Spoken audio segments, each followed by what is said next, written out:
and abruptly disrupted the rigmarole of our lives. Millions of lives were lost. Social and physical distancing measures were implemented.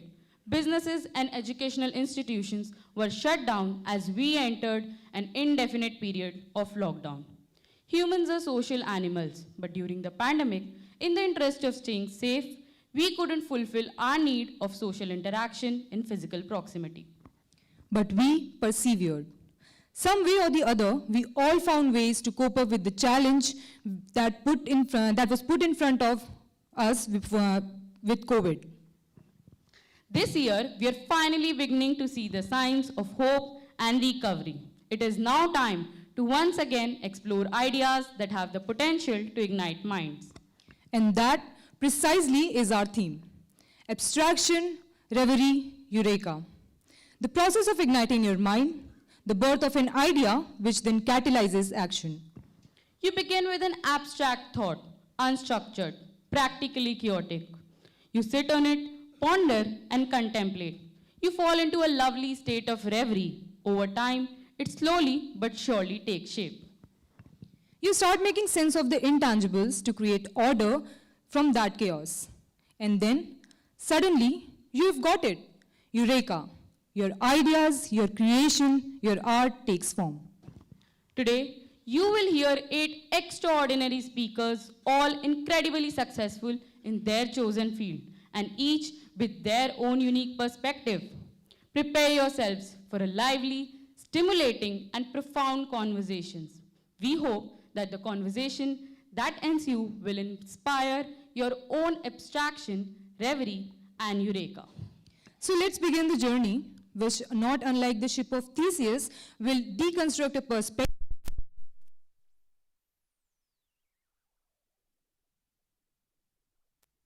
Like you to note that a fun and short TED video will be played after each speaker's talk to help you spectate and form your own perspectives. Our first speaker today is Captain Dharamveer Singh, a retired Army veteran. He has over 17 years of military, corporate, and entrepreneurial experience. He is known for appearing on several reality TV shows such as Fear Factor Khatron Ke Khiladi and Zor Ka Jhatka. He is passionate about fitness and is a national cricket player, a qualified mountaineer, and a marathon runner. He firmly believes that his experience in Army has made him who he is today. Please join us in welcoming Captain Dharamveer Singh.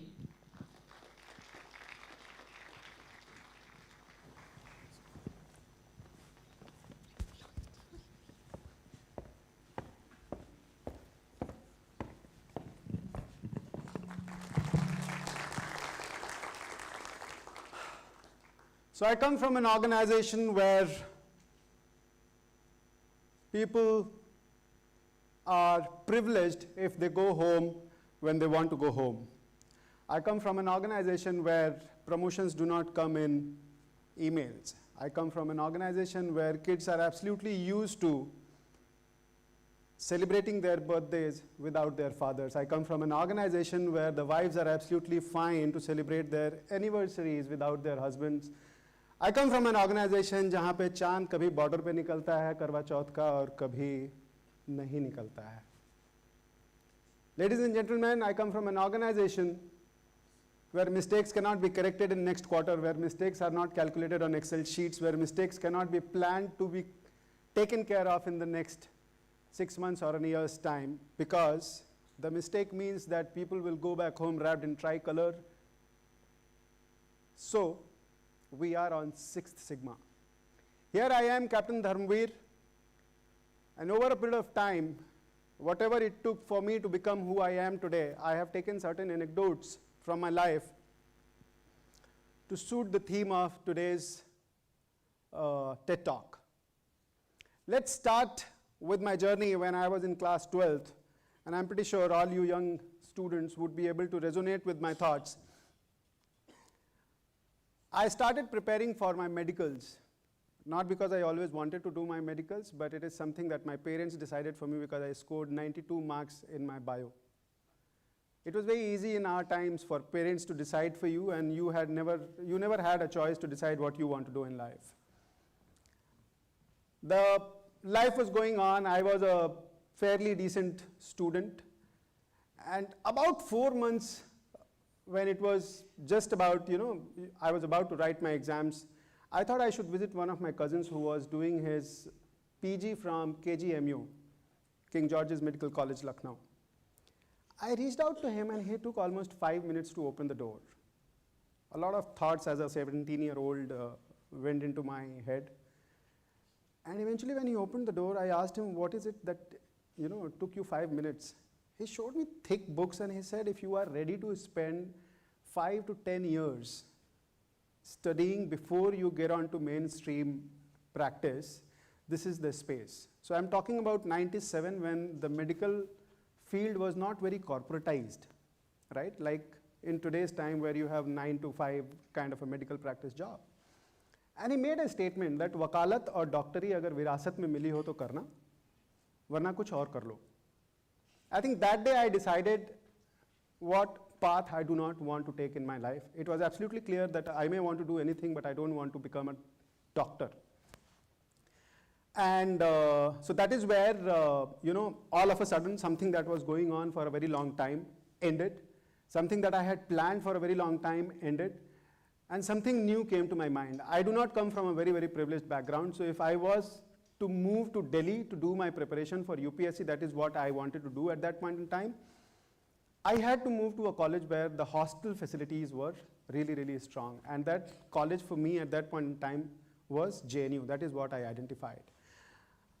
I remember I was studying with my brother and we typically had a room where we would cook and do everything. I couldn't summon the courage to tell my brother that I'm not going to prepare for my CPMT anymore.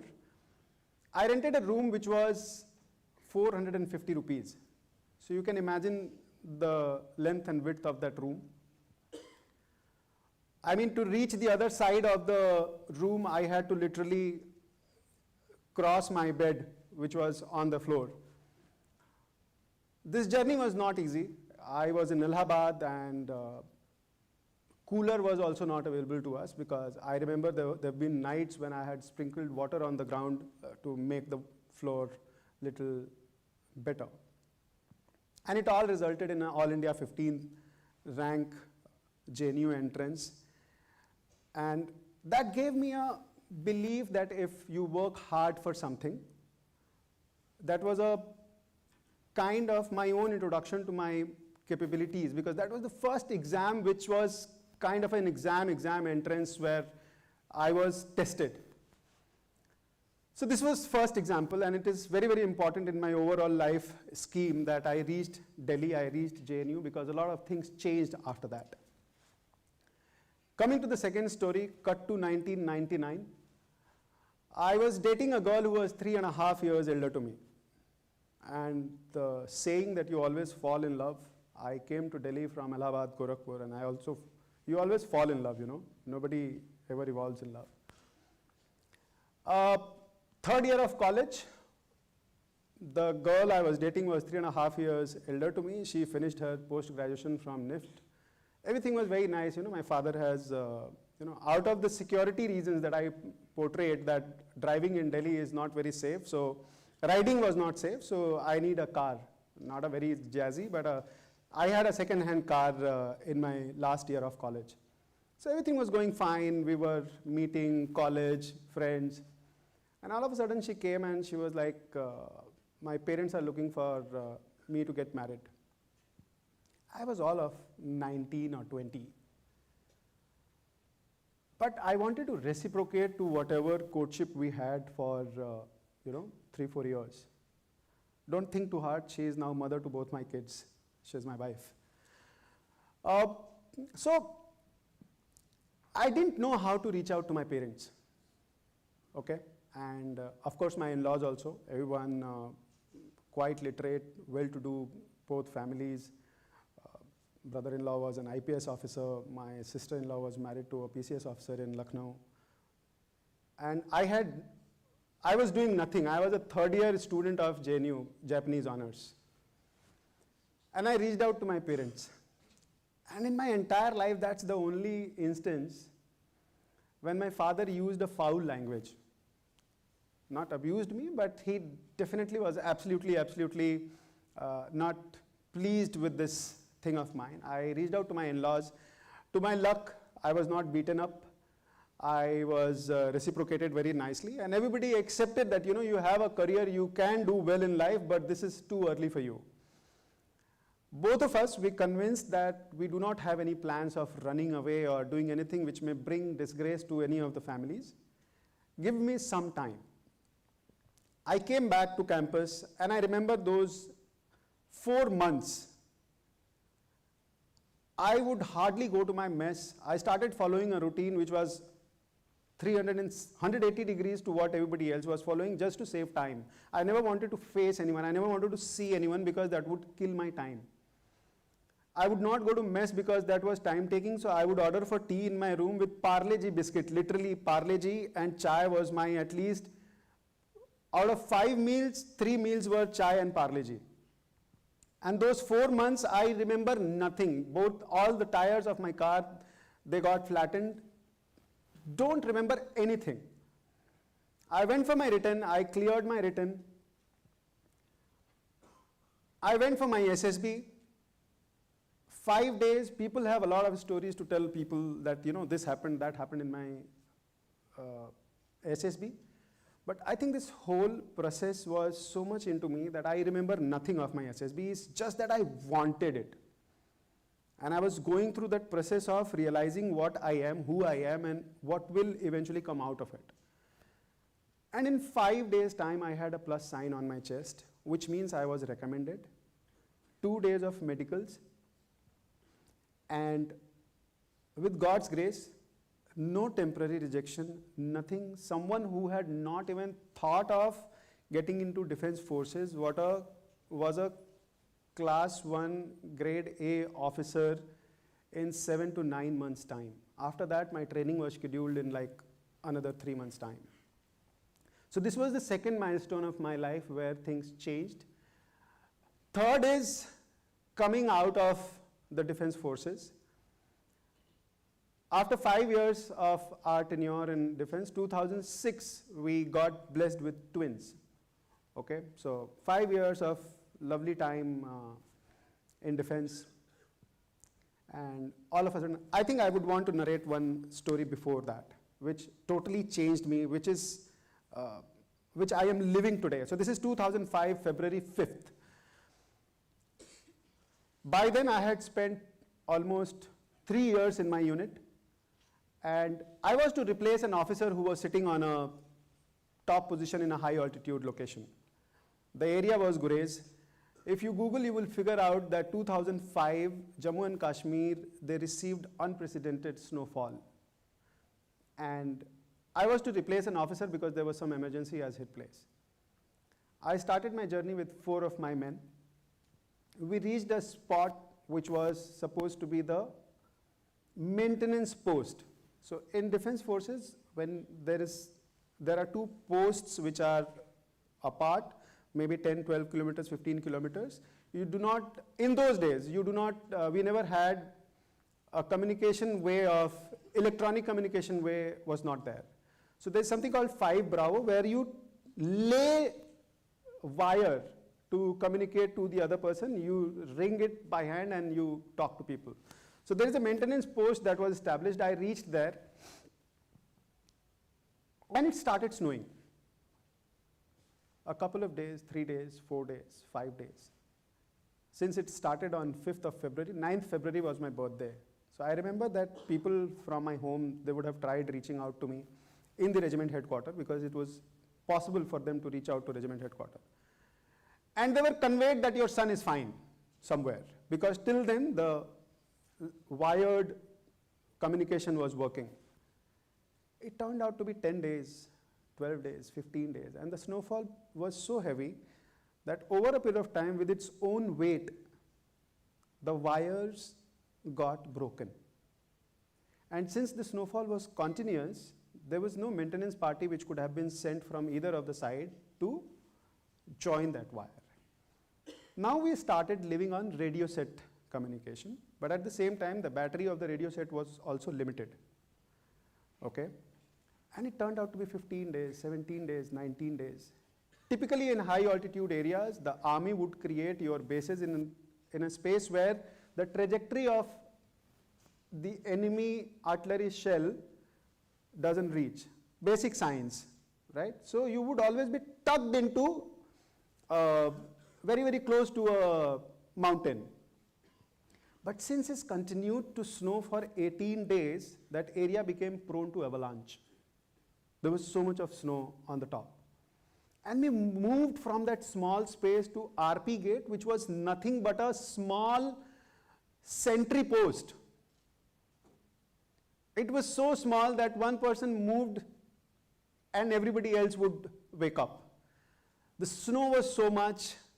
Long story cut short, after 39 days, we reached on the top and we communicated with everyone who was there in our lives. But it gave us hope. Those 39 days, the moment I feel low in my life, the moment I feel what would happen after 10 days, 15 days, 6 months, 2 years' time, I think that one episode gives me hope in my life that you will come out of it. There is a better tomorrow. And all you need to do is don't spoil your today. At this moment when you are living, you give your 100%. Coming to the last anecdote, which was coming out of the Defense Forces, 2006, I got blessed with twins, and suddenly the family became too much, literally. And my wife was a postgraduate from NIFT, and we realized that probably we want to lead a different life to be able to do justice to everybody in the family. It was not just my career, and I never wanted my wife to be destined to be an army officer's wife who was equally ambitious at one point in time when she was studying. And we made this call. We came out. I went to Narsi Monji. I did my executive from there. And it was just about 4 months, 5 months of my job, and suddenly I get a call on my desk. Okay? And this person was, he said, I am Sunil Shetty and I am calling from Endemol production. I always had this thing that I am in Bombay. What is audition? You know, everybody goes to Bombay and they call it Maya Nagari. So I went for that audition. They never disclosed anything. They were supposed to launch a new channel. Eventually that channel turned out to be Colors, and the show that they wanted to audition me was for Khatron Ke Khiladi Season 1. A guy took me on the rooftop and he asked me certain questions. I am from Gorakhpur, then I went to Allahabad, then I came to JNU. तो मेरी हिंदी पे मेरा इतना command है कि अगर मैं कोई सेंटेंस गलत शुरू करूं तो उसको खत्म करते करते उसका व्याकरण सही कर दूंगा. Because all my life I've only been surrounded by, Hindi speaking people. And उस दिन मुझे पता चला कि what is nothing to lose. Because I had just gone there to feel what an audition is. He asked questions and I replied to him, and when I came down, he said, sir, आप जरूर जाओगे. जितना पैसा मांगना होगा मांग लेना. I did not pay much attention to him. Ladies and gentlemen, I went back to my office. I was working for Tata's. And 1 month down the line, I received an envelope, that Sarkari envelope. And it had a signing amount of 8 lakh rupees, and I had to fill my daily remuneration there. When I went for my negotiations with them, it was agreed upon at 50,000 rupees per day. My last army salary in 2007 July was 18,000, out of which 11,000 rupees hit my bank. 2008 April, when I signed this contract, I was worth 15 lakh rupees a month. Ladies and gentlemen, that gave me wing. That gave me an understanding that you are not meant for normal things. That gave me a belief that something which you've never trained for, something that you've never tried in your life, something that you never went and attended any class for, is what you are born with. The point that I'm trying to make here out of all these 4 stories is that life is 10% of what you plan and 90% what happens. ज़्यादा सोचने का नहीं, सोच से फैसले कमज़ोर होते हैं. Thank you so very much for listening to me, and all the best. Jai Hind.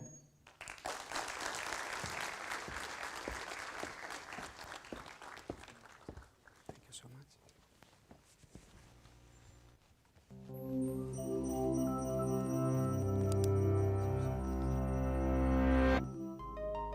Every year, about 1,000 new words are added to the Oxford English Dictionary.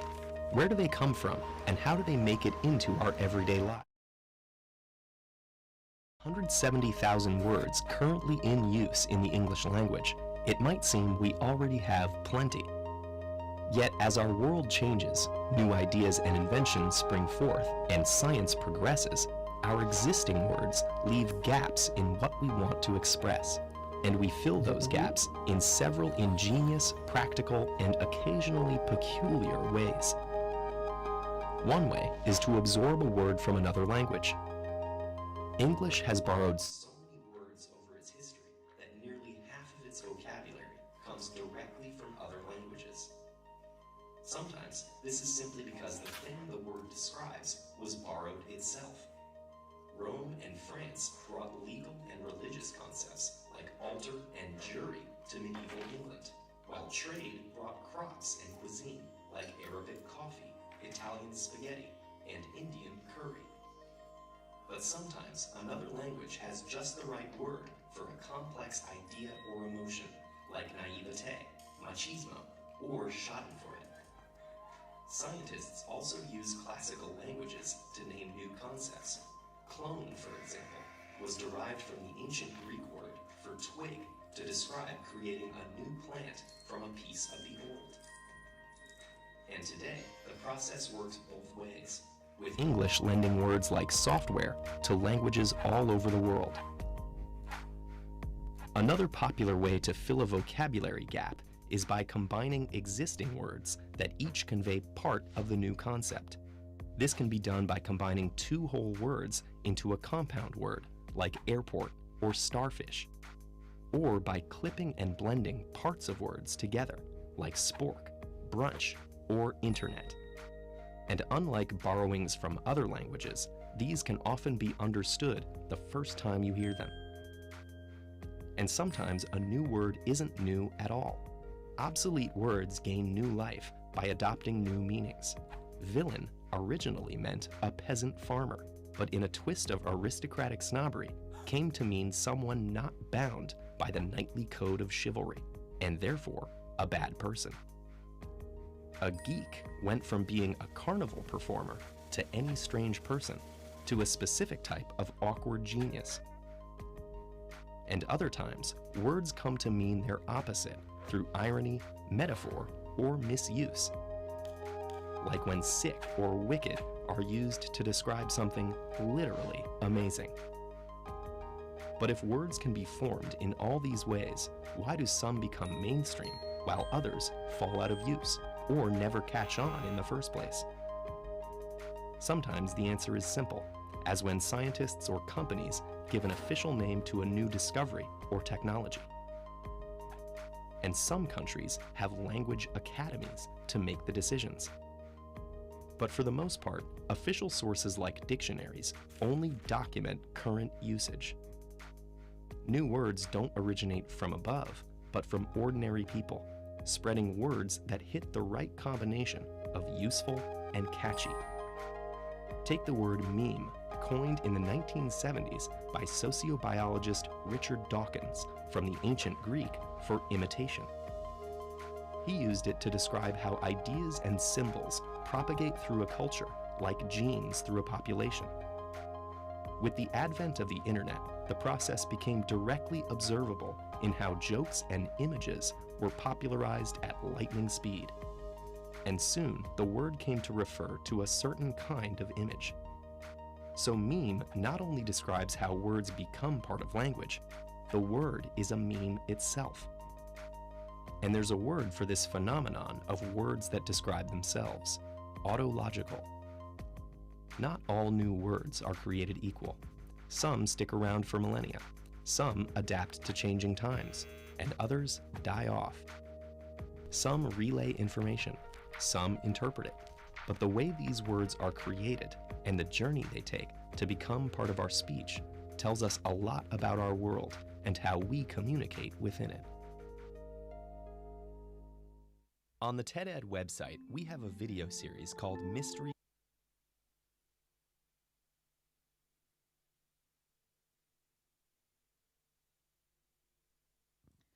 Having listened to the Dharamveer sir's wonderful story, we all can ponder over how life can sometimes give us Eureka moment. The onus is on us to seize it and take a leap of faith. Coming up next is Manjul. Manjul is a satire cartoonist who over the past 33 years has been featured in some of India's most prestigious newspapers, including Dainik Jagran, India Today, and the Economic Times. He has been received the esteemed Maya Kamath Memorial Award in 2009 for his excellence in cartooning. He also has a sizable internet audience with a strong social media following. He believes that it is possible to change the world using cartoons. Please join me in welcoming Manjul.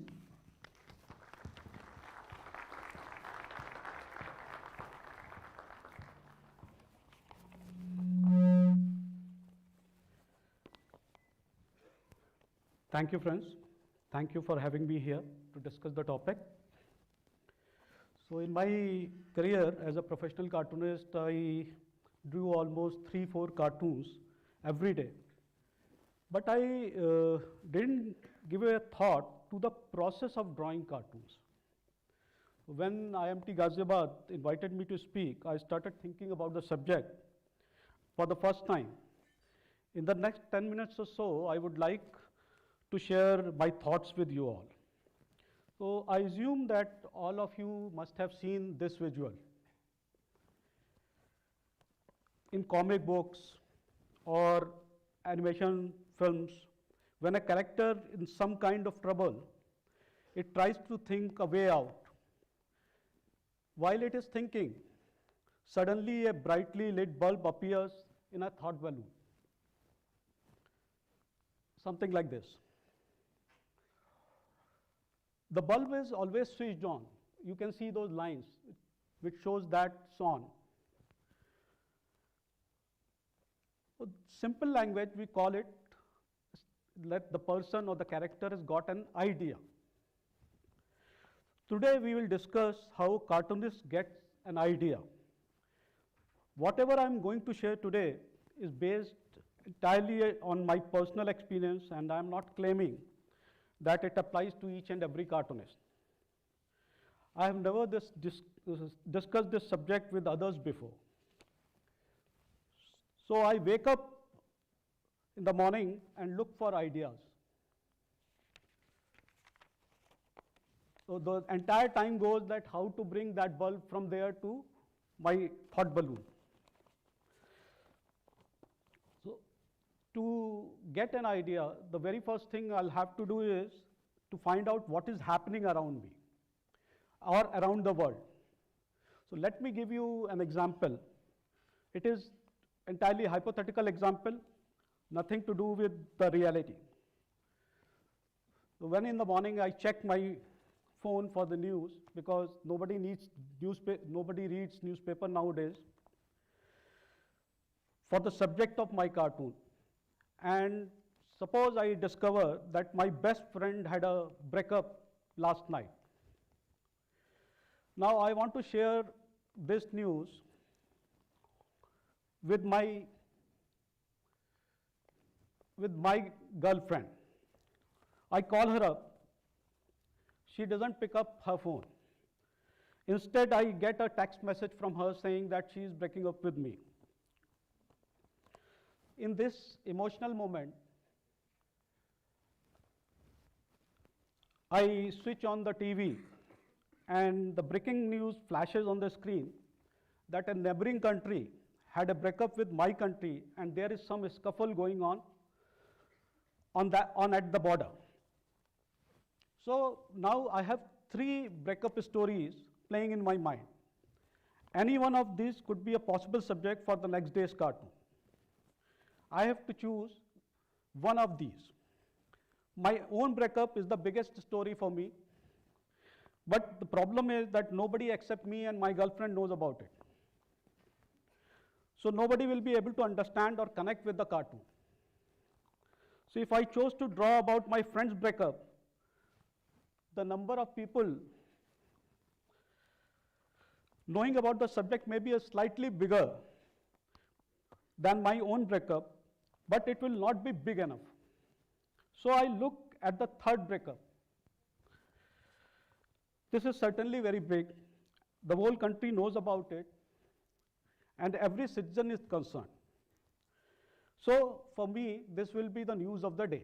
This is how we decide that what subject we are going to address in the next day's cartoon.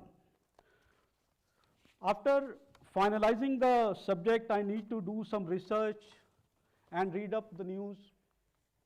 So this is pre-internet era. The newspapers, offices used to have libraries. So one had to go to the library to find out more about that news. Good thing is that we have internet these days. Internet has made work easy. But a cartoonist has limited time to research, and so he has to go to some credible news sources to find out what exactly has happened. After knowing the subject well, it is time to decide what I want to say on the subject, and this is very important thing. What is the statement I want to make about this particular news? And you all must have heard that with great power comes great responsibility. So the statement I'm going to make has to be a responsible statement. Here I'm thinking that how I should treat the subject.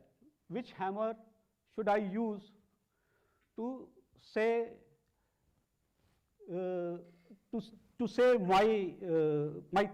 to express my thoughts? Should it be an iron hammer or wooden hammer?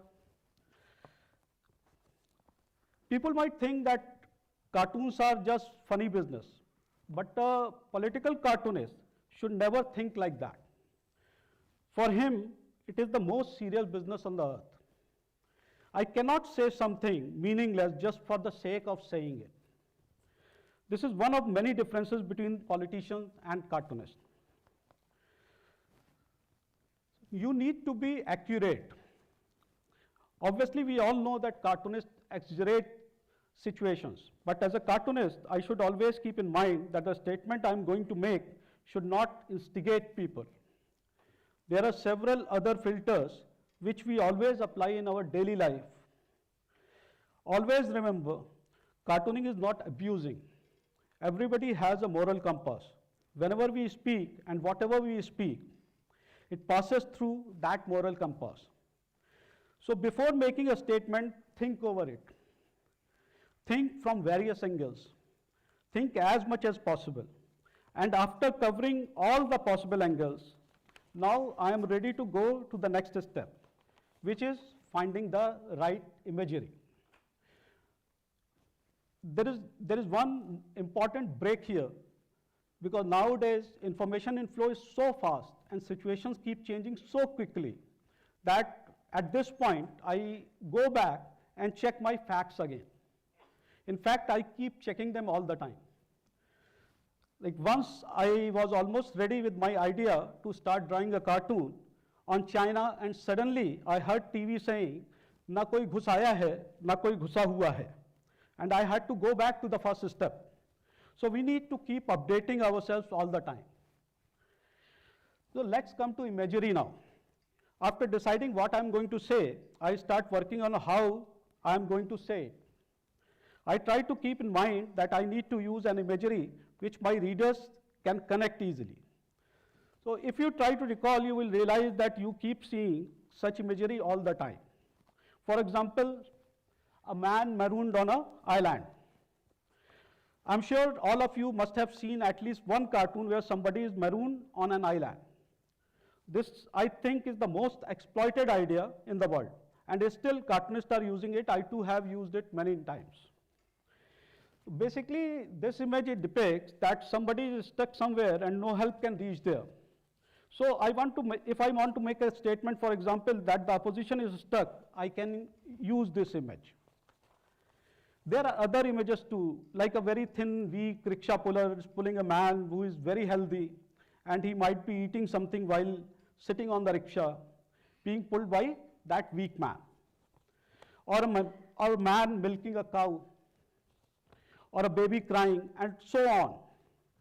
All these images depict something and can be used as similes to various situations. Sometimes we use images from fables familiar to everybody, like tortoise and rabbit story, or how a fox jumping to get grapes, but it is unable to reach it, or a reporter with a mic asking question, or it could be any image. So most of the time, these images are part of our daily lives. So the readers can connect with them easily. All we have to do is imagine an imagery which represents that my statement accurately. Suppose if the images we have seen just now, if we convert them into cartoons, so how would we do it? So we can draw, instead of that lonely person, we can put a leader of opposition there, who on particular day you find that he's lonely, is stuck somewhere. Or somebody is milking the cow of religion for vote. Or if you think that there is a leader who is very fast and nobody is near him, you can put his face here.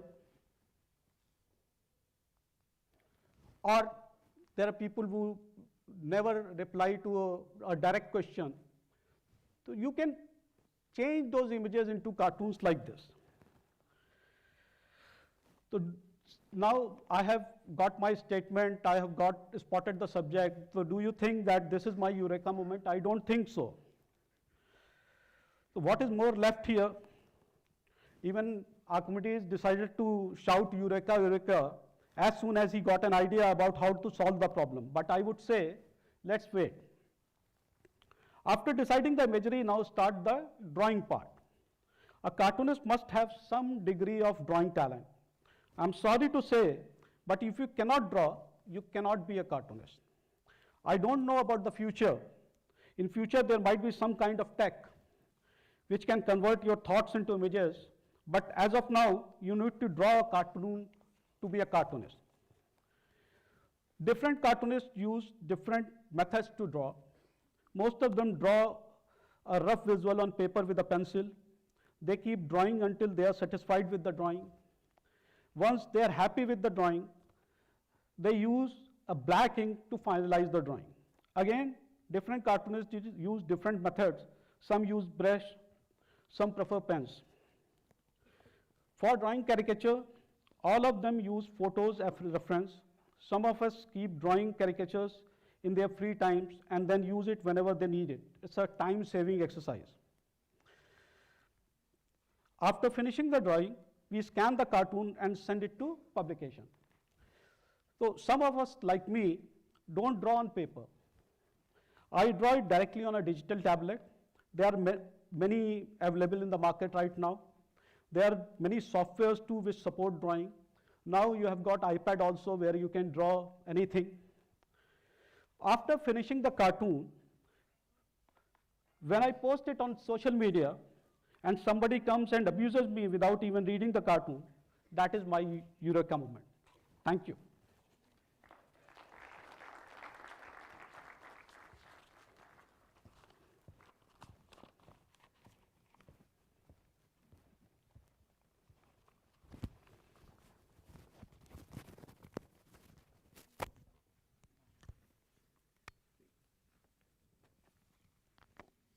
Moment. But in fact, modern art is a style that originated over 150 years ago and includes artists that by now have attained classic status, such as Picasso, Matisse, and Gauguin. And what's even more ironic is that the movement they pioneered, considered revolutionary and even scandalous at the time, was inspired largely by an object of a traditional and ancient design.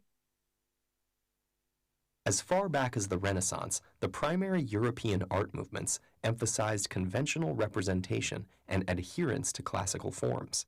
But that began to change in the late 19th century, as artists like Van Gogh and Cézanne expanded the boundaries of painting. Soon, a movement arose that sought to create an entirely new style of art. And one way of doing so was to look beyond Western civilization. For example, Paul Gauguin moved to the island of Tahiti in the 1890s. There, he found inspiration in the island's inhabitants, landscape, and culture to create artwork that intertwined European themes and Polynesian lore. Others looked to the cultures of the Islamic world, but the most influential inspiration would come from sub-Saharan Africa. As European empires expanded deeper into the African continent, its artifacts and artworks made their way into the hands of museums and collectors. One such collector was Henri Matisse, who showed his friend Picasso a mask he had acquired, made by the Dan tribe of the Ivory Coast. The mask awoke Picasso's curiosity, leading him to visit the Trocadero Ethnographic Museum in Paris in 1907. Founded to house acquisitions from colonial conquests, the museum boasted a collection of African art, with stylized figures and masks made of wood and decorated with simple colors and materials. The visit was a revelation for Picasso, who proclaimed that African masks were what painting was all about. At this time, Picasso had been working on a painting of 5 nude women in a style that would later come to be known as Cubism. And while 3 of these ladies show facial features found in ancient Iberian art, a nod to Picasso's Spanish heritage, the faces of the 2 on the right closely resemble African masks. Created in 1907 after hundreds of sketches and studies, Les Demoiselles d'Avignon has been considered the first truly 20th century masterpiece, breaking with many previously held notions in art. It was at once aggressive and abstract, distorted yet primal in its raw geometry, a new artistic language with new forms, colors, and meanings. And these avant-garde qualities caused a sensation when the painting was first exhibited almost 10 years later. The public was shocked, critics denounced it as immoral, and even Picasso's own friends were simultaneously surprised, offended, and mesmerized at his audacity. More artists soon followed in Picasso's footsteps. Constantine Brancusi and Amedeo Modigliani in Paris, as well as the German Expressionists, all drew on the aesthetics of African sculptures in their work. Others looked to a different continent for their inspiration. British sculptor Henry Moore based many of his semi-abstract bronze sculptures on a replica of a Chak Mool, a distinctive reclining statue from the Toltec Maya culture. Pre-Columbian art was also a major influence for Josef Albers. He created a series of compositions, such as the geometrical series, Homage to the Square, that were inspired by pyramids and local art he encountered on his frequent visits to Mexico. Inspiration from ancient cultures initiated one of the most revolutionary movements in art history, but were these artists playing the role of explorers or conquistadors, appropriating ideas and profiting from cultures they considered primitive? Questions like this deserve scrutiny as artists continue to redefine standards. Perhaps not too long from now, the bold innovations of modern art will seem like stale orthodoxies, ready to be overturned by a new set of radical trailblazers drawing inspiration from another unlikely source.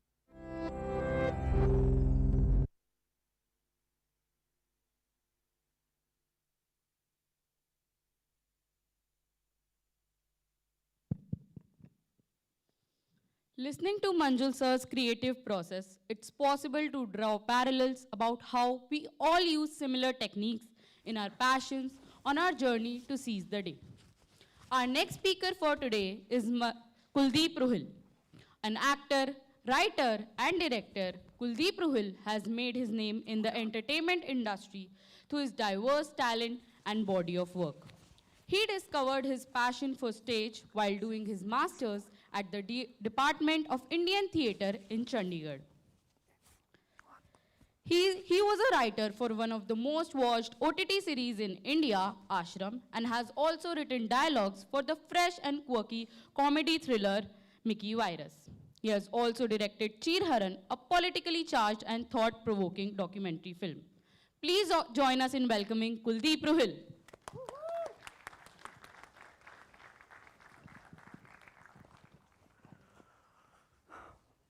Thank you. Wow. So basically जब IMT Ghaziabad ने मुझे topic भेजा ना, या ये बोलूं कि आपकी टीम से साक्षी ने मुझे भेजा था, तो उस वक्त मैं एब्स्ट्रैक्शन में था, लेकिन मुझे पता नहीं था। मैंने बस वो मैसेज पढ़ा, उस पर लिखा हुआ था abstraction, reverie, eureka.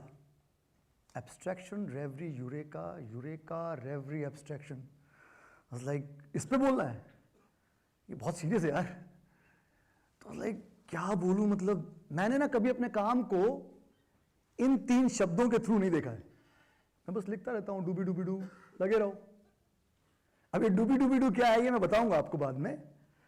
Normally so yeah, as she told me, my name is Kuldeep Ruhal.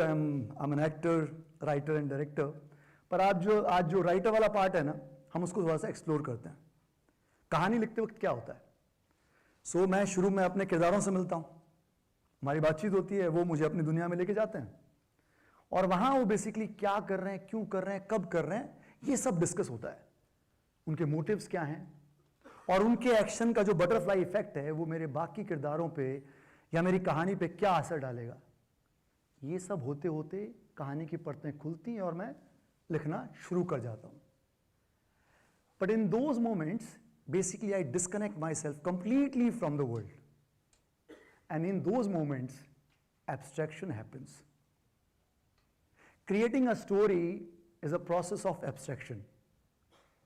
I took my own thoughts and then I convert them so I can relate it to the whole world, और इस तरह से कि वो resonate करें एक बड़ी large audience के साथ. And that's the beauty about abstraction. Abstraction and reverie, ये दोनों जो है ना, ये बड़े साथ साथ में चलते हैं ऐसे निरंतर। आपने साइकिल देखी होगी ना, ऐसे, तो ये साथ साथ चलते रहते हैं। आप बैठ के लिखते हो लिखते हो लिखते हो, एंड सडनली लिखते लिखते आपको लगता है कि ओह, जो अभी इस डायलॉग की बोला है इस किरदार ने, वो कमाल था, इससे मेरी कहानी चेंज हो गई। या सिर्फ एक लुक जो दिया आपके कैरेक्टर ने, is like yes this is what it is, metaphor मिल जाता है, और आप बैठे बैठे अचानक से खड़े होते हैं और शाउट करते हैं यूरेका, यस मिल गया मिल गया। पर यूरेका जो है वो बहुत छोटा सा ऐसे एकदम आता है और तुरंत भाग जाता है। फिर आप एज ए राइटर क्या करते हो, वापस टेबल पे बैठते हो, दोबारा लिखना शुरू करते हो, सडनली फिर से आपकी आंखें बड़ी होती हैं, आपको कुछ फिर से मिलता है, and you are like yes eureka. फिर आप वापस टेबल पे घंटों अकेले चुपचाप बैठे हुए हो, फिर से आप ऐसे सोच रहे हो, लिख रहे हो, एंड सडनली आंखें फिर से बड़ी होती हैं, फिर से चिल्लाते हो। आप क्या चिल्लाते हो, कुछ बताओगे? यस। पर यूरेका हमेशा मिले जरूरी नहीं है। कई बार क्या होता है, मैं घंटों लिखता रहता हूं, कई कई दिनों तक, और वो राइटिंग पढ़ के मुझे लगता है यार ये तो कुछ गड़बड़ हो गया, और उसको बस ड्रैग करके ट्रैश बॉक्स में डालता हूं, बटन दबाता हूं, और मुझे सिर्फ ये सुनने को मिलता है, नो यूरेका। सो ये भी पार्ट ऑफ द लाइफ है। अब जो राइटर्स हैं, इनकी लाइफ में ये जो यूरेका और रेवरी का जो मोमेंट है, ये कभी भी आगे पीछे आ सकता है, ज़रूरी नहीं एक साथ हो। एज ए राइटर जब मैं लिखने बैठता हूँ कोई भी चीज़, तो ये थॉट जो मेरे दिमाग में एक साथ आए, इनको संगठित कैसे करना है, ये बहुत ज़रूरी है। जो मैंने आपको बताया, that whole moment where you disconnect yourself from the world. Now आपकी लाइफ में भी, आप किसी भी फील्ड में हो, ऐसे मोमेंट्स आते हैं, चाहे आप कोई MBBS हैं या MBA कर रहे हैं, या डॉक्टर हैं या इंजीनियर हैं, एथलीट हैं या फार्मर हैं। हाँ, फार्मर्स की लाइफ में भी आता है ये। आई मीन, जिसने भी पहली बार वो ग्राफ्टिंग का काम किया होगा और उसने देखा होगा कि एक पेड़ से चिपका के दूसरा पेड़ उगा है और उस पर वो फ्रूट्स आए होंगे, उसके लिए तो वही यूरेका होगा। या एथलीट आपने देखे, वो भागते हैं, मेहनत करते हैं, सालों मेहनत करते हैं, उनकी हाथ पांव टूट जाते हैं कईयों के, वो इंजरी से वापस आते हैं, और फिर हारने के बाद उनको वो जीत मिलती है, and that's their moment, and it's eureka for them. And in real life ऐसा भी होता है, अगर आप ऑब्जर्वेंट हैं तो आपने देखा होगा कि लाइफ की जितनी भी चीज़ें हैं, हर चीज़ में ये तीनों एलिमेंट हैं। कई बार आप घर पे बैठ के बुक्स पढ़ रहे हैं कोई, या आप कोई शो देख रहे हैं टीवी पे, या आप सुबह सुबह मॉर्निंग वॉक पे गए हैं, and in those moments of abstraction आपके दिमाग में एक थॉट आता है जो पहले कभी नहीं था, और आप कुछ डिसाइड करते हैं करने का जो उससे पहले आपने सोचा नहीं, and in that thought everything changes in your life. Same happens with an writer. जब कई बार जो हम लिख रहे हैं ना, वो कहीं ना कहीं आपकी लाइफ के जो एब्स्ट्रैक्शन से उनसे कोलाइड हो जाता है। आश्रम ऐसा ही कुछ है जो मेरे साथ हुआ। ये आश्रम जो उसका स्क्रीन प्ले और राइटिंग मुझे कैसे मिली, ये उसी की छोटी सी कहानी है कि कैसे मेरा राइटिंग वर्ल्ड और मेरा रियल वर्ल्ड कोलाइड हुआ। सो बेसिकली आश्रम जब मुझे मिला उससे पहले मेरी 2 फिल्में आ चुकी थी, जो उनको ना आपको बताया, Mickey virus and Brij Mohan अमर रहे। ब्रिज मोहन अमर रहे is also one of the first film जो नेटफ्लिक्स ने अप्रूव की थी, तो इट्स नेटफ्लिक्स ओरिजिनल। इन दोनों फिल्मों के मैंने डायलॉग लिखे थे, और जो मिक्की वायरस है इसमें मैं स्क्रिप्ट डॉक्टर भी था। जी हाँ, हमारे यहाँ भी होते हैं डॉक्टर, ऐसे मत सोचिए मतलब। और जब पहली बार जब मेरा नाम आया था ना स्क्रिप्ट डॉक्टर, तो मैंने अपने पापा को दिखाया था, देखो बेटा आपका डॉक्टर बन गया है। आई वाज लाइक व्हाट, क्या था उनकी नज़र में? मैं ज़ीरो था। एक तरह से था भी, पढ़ाई में मैं ज़ीरो था। मेरे टीचर्स पढ़ाते रहते थे और मैं अपने वो एब्स्ट्रैक्शन में खोया रहता था, पर कभी तब ध्यान नहीं दिया। जो मेरा गांव है दहकोरा, उससे जो मेरा स्कूल था वो दूसरे गांव में था। तो और रास्ते में जब वापस आओ तो जामुन का एक बहुत बड़ा पेड़ था, और मैं स्कूल में बहुत कहानियाँ बनाता था। उस वक्त मैंने ध्यान नहीं दिया, मैं खूब कहानियाँ बना के मैं झूठ बोल के स्कूल से निकला था जल्दी, और जामुन के पेड़ पर चढ़ के मस्त जामुन खाता, तल्लीनता से बैठे हुए घंटों सोचते हुए। वो वैसा वाला फील होता है ना आपकी लाइफ में कि यहाँ के हम हैं राजकुमार टाइप्स, वैसा। पर तब वो जामुन खाते हुए मैंने कभी सोचा नहीं कि तल्लीनता एक दिन अपने इंग्लिश रूप में मेरे सामने आके खड़ी हो जाएगी। एब्स्ट्रैक्शन, जिसको हिंदी में हम कहते हैं तल्लीनता, तल्लीन रहना, खो जाना किसी चीज़ के अंदर। तो मैं बचपन से ही खोया रहता था, ये मुझे पता नहीं था। मैं कहानियाँ घड़ता रहता था, और इसीलिए मैं ज़ीरो था। मुझे मैथ वैथ कुछ समझ में नहीं आता था, आज भी समझ में नहीं आता। एंड उस ज़ीरो की जो वैल्यू है ना, वो मुझे पहली बार थिएटर से मिली।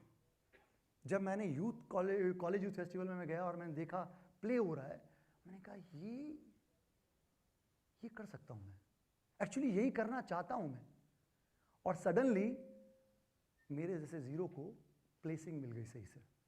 ये प्लेसमेंट ये बहुत इंपॉर्टेंट है, आप लोग जानते हैं, ये लाइफ चेंज कर देता है आपका। अगर वो नंबर के बाद ज़ीरो लगा तो प्लेसमेंट कमाल हो गई, वैल्यू बढ़ गई, और अगर पहले लग गई तो गई भैंस पानी में। So that zero and the placement is very important for writers also. So yeah, cut back to आश्रम। तो हुआ ये कि एक दिन मुझे कॉल आया मेरे एक दोस्त का, जिनका नाम है ब्रजेश तन्ना। तो ब्रजेश तन्ना जो है वो MX के हेड थे उस वक्त, क्रिएटिव हेड। और मुझे बोला कि रोहिल, ये वही कुलदीप रोहिल है जो राइटर है?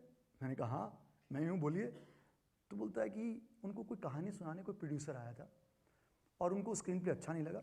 तो प्रोड्यूसर ने उनको बोला कि ये कुलदीप रोहिल ने भी एक ड्राफ्ट लिखा है, ये सुन लो आप। तो उन्होंने वो सुना दिया, जो उसको अच्छा लगा, और उसने मीटिंग से निकल के तुरंत मुझे कॉल किया कि तुम आ सकते हो क्या MX के ऑफिस, हम सीरीज़ बना रहे हैं, और अगर तुम्हारे पास कोई कहानी है तो आके सुनाओ। मैंने कहा ठीक है। मैं पहुंच गया MX के ऑफिस, और मैंने उससे अपनी एक कहानी शेयर की जिसका नाम था याड़ी, जो फाइनली मैं अब बना रहा हूँ। आई एम डायरेक्टिंग दैट, या it's coming this year. And मैंने अपनी एक डॉक्यूमेंट्री फिल्म जो चीरहरण बताई थी अभी अब आपको, वो डायरेक्ट की थी, और उसका गरम गरम जो ट्रेलर था वो बाहर निकला था, और मैंने उसको वो भी दिखाया। एंड अगर आप ब्रिजेश से मिले ना, वो लगता है वो एब्स्ट्रैक्शन ही है, वैसी दुनिया में से खोया रहता थोड़ा सा बेचारा। तो चुपचाप मीटिंग से निकल गया। मुझे लगा इसको क्या हुआ, उसने बाहर जाके आवाज़ लगाई, तेजपाल राउत, और बुलाया। वो फेलो क्रिएटर था उसका, वो भी आ गया। And this guy comes happy face, child like energy, उसकी मूछें तनी हुई, यानी ही केम इनसाइड एंड सेज, हाँ चौधरी साहब बोलिए। तो वो राजस्थानी है, वो सबको ऐसे ही चौधरी साहब कह के मिलता है। तो बोलता है ये कुलदीप है, और उसने मेरी कहानी सुनाई और बोला ये ट्रेलर देखो। और मैं ये पूछ रहा था कि सौदा के लिए तुमको राइटर मिला क्या? तो आश्रम का नाम तब सौदा था। तो उसने बोला अरे नहीं चौधरी साहब कहाँ यार, रायता फैला हुआ, 10 महीने हो गए, डायरेक्टर को किसी की राइटिंग पसंद नहीं आ रही, बड़ी प्रॉब्लम है। तो बोला ट्राई करोगे? And Tejpal looks at me and I looks at Tejpal. In a way we both come out of Reverie. We didn't plan this. I went to MX for something other.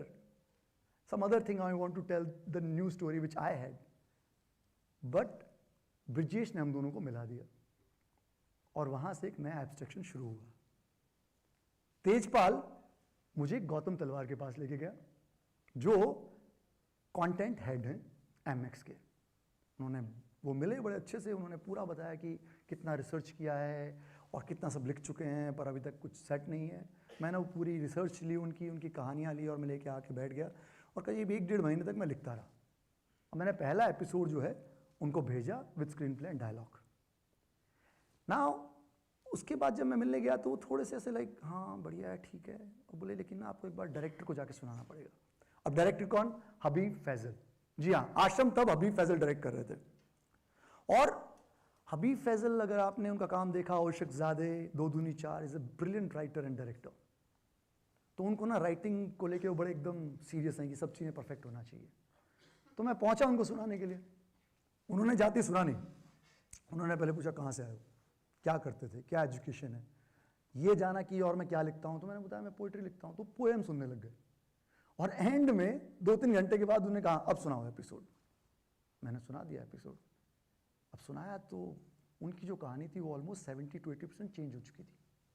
And like ये क्यों change हो गया, वो क्यों change हो गया।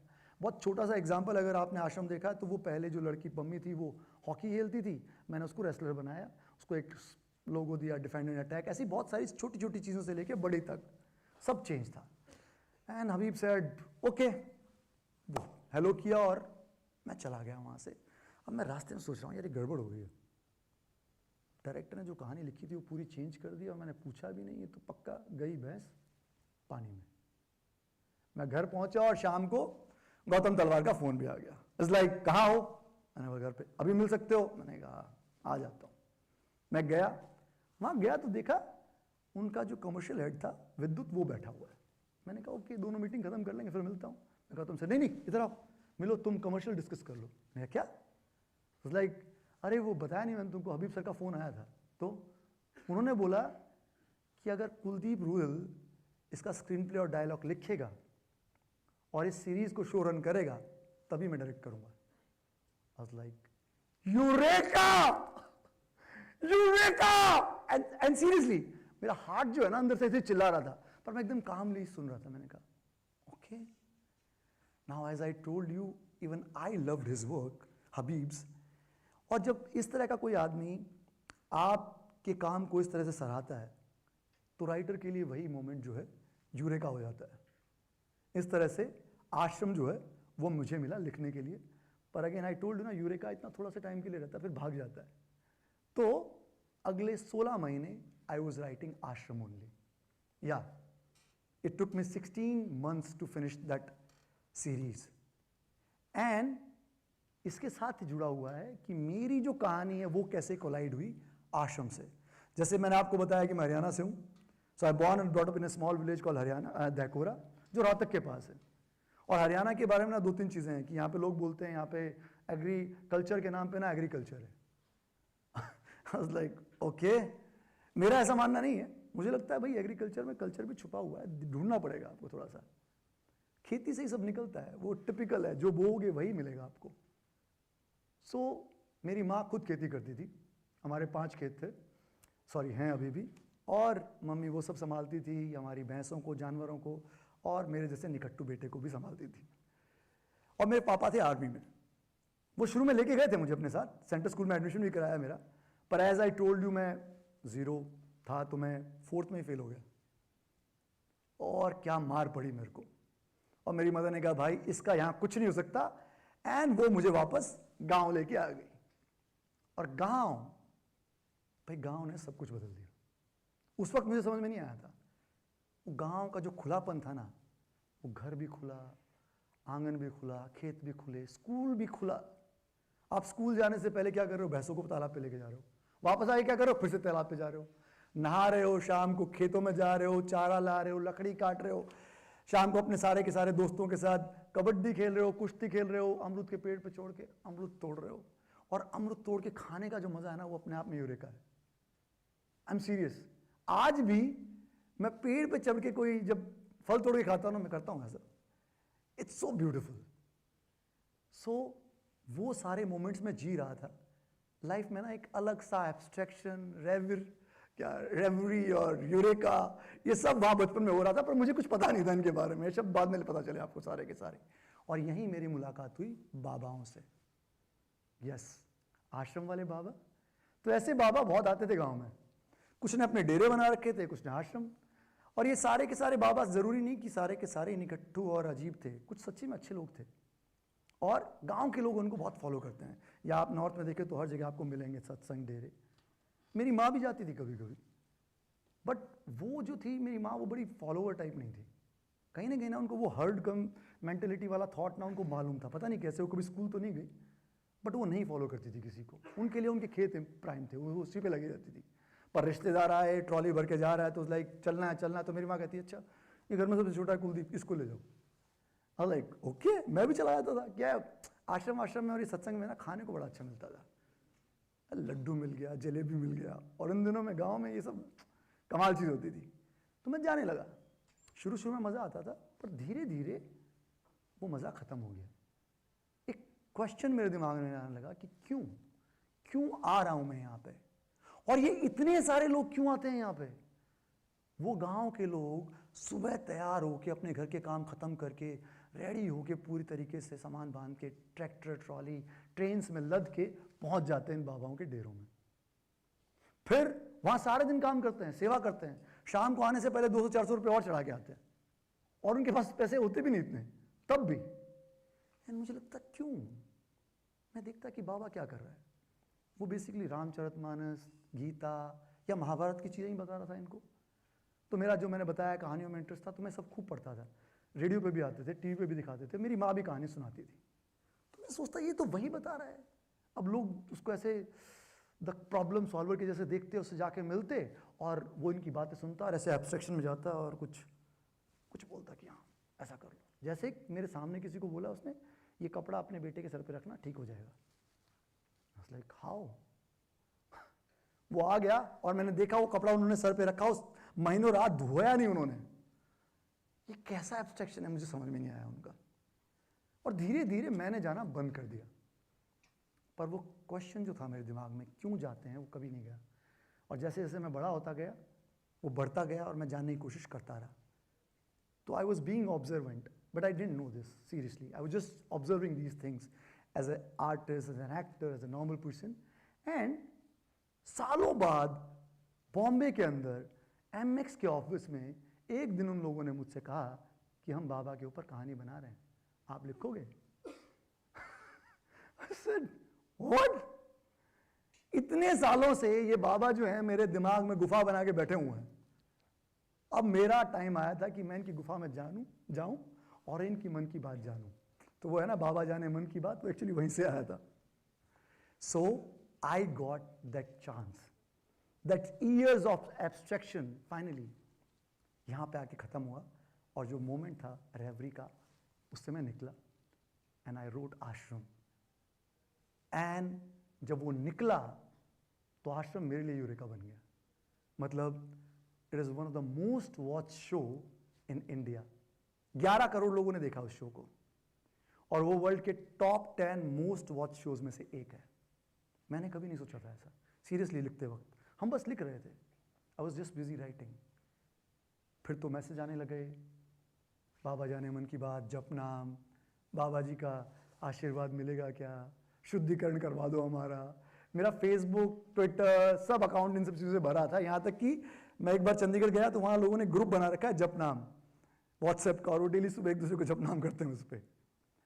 And I was like how, क्योंकि मैं जो राइटर, जो आदमी आश्रम लिखने से पहले था, वही आज भी हूँ। मैं तब भी वही करता था, डूबी डूबी डू, डूबी डूबी डू। यस, दैट्स डूबी डूबी do is very important. Actually मुझे नहीं पता था कि डूबी डूबी डू क्या है। ये भी मुझे उस जो तन्ना मेरा दोस्त है ब्रजेश, उसने बताया था। कैसे? मैं हमेशा, जो मैंने आपको बताया कि मैं डिस्कनेक्ट हो जाता हूँ जब लिख रहा होता हूँ, कहीं बाहर चला जाता हूँ 2-2 महीने लिखने। वो आके देखता था और बोलता था यार तू हमेशा लगा रहता है यहाँ पे डूबी डूबी डू। मतलब क्या डूबी डूबी डू क्या?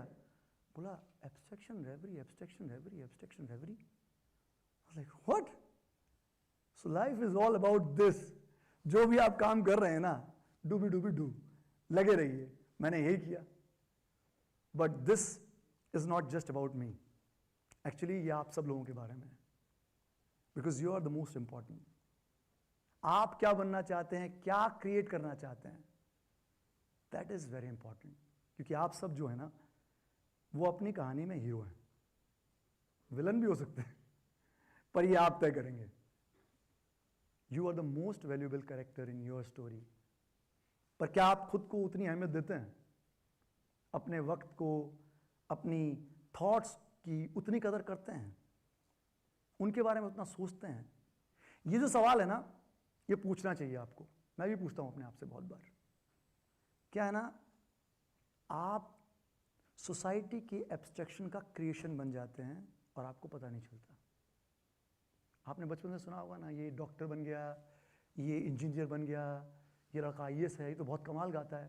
और इन बातों से प्रभावित होके ही हम भी ऐसे ही कोई फील्ड चूज कर लेते हैं बिना जाने।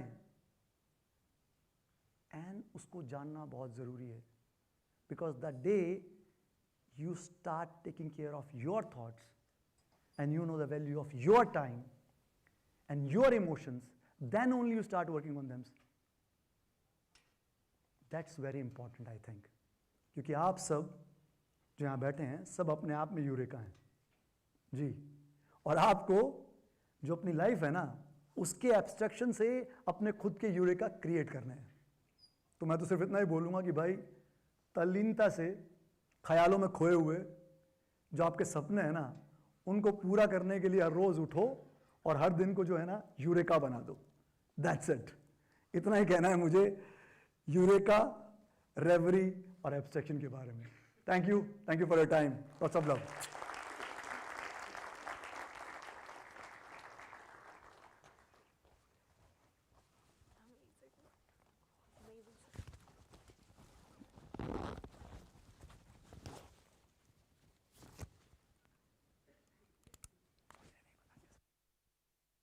What does the brain have to do with it? Everything. The journey from first spark to last tear is guided by a symphony of neurochemicals and brain systems.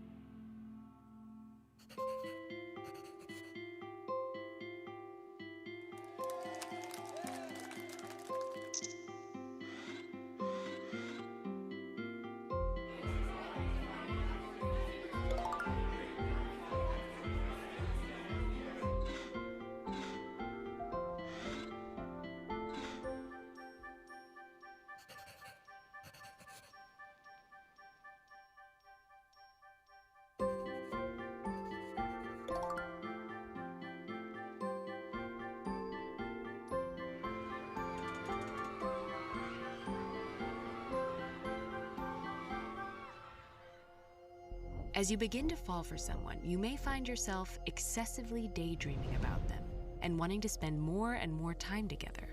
This first stage of love is what psychologists call infatuation or passionate love. Your new relationship can feel almost intoxicating. And when it comes to the brain, that's not far from the truth. Infatuated individuals show increased activation in the ventral tegmental area. The VTA is the reward processing and motivation hub of the brain, firing when you do things like eat a sweet treat, quench your thirst, or in more extreme cases, take drugs of abuse. Activation releases the feel-good neurotransmitter dopamine, teaching your brain to repeat behaviors in anticipation of receiving the same initial reward. This increased VTA activity is the reason love's not only euphoric, but also draws you towards your new partner. At this first stage, it may be hard to see any faults in your new perfect partner. This haze is thanks to love's influence on higher cortical brain regions. Some newly infatuated individuals show decreased activity in the brain's cognitive center, the prefrontal cortex. As activation of this region allows us to engage in critical thought and pass judgment, it's not surprising we tend to see new relationships through rose-colored glasses. While this first stage of love can be an intense roller coaster of emotions and brain activity, it typically only lasts a few months, making way for the more long-lasting stage of love known as attachment, or compassionate love.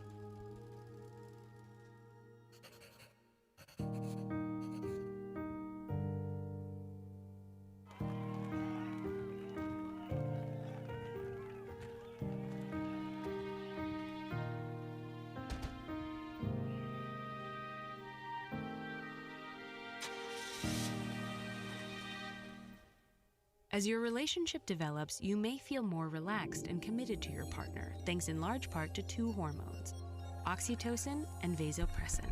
Known as pair bonding hormones, they signal trust, feelings of social support, and attachment. In this way, romantic love is not unlike other forms of love, as these hormones also help bond families and friendships. Further, oxytocin can inhibit the release of stress hormones, which is why spending time with a loved one can feel so relaxing. As early love's suspension of judgment fades, it can be replaced by a more honest understanding and deeper connection. Alternatively, as your rose-colored glasses begin to lose their tint, problems in your relationship may become more evident.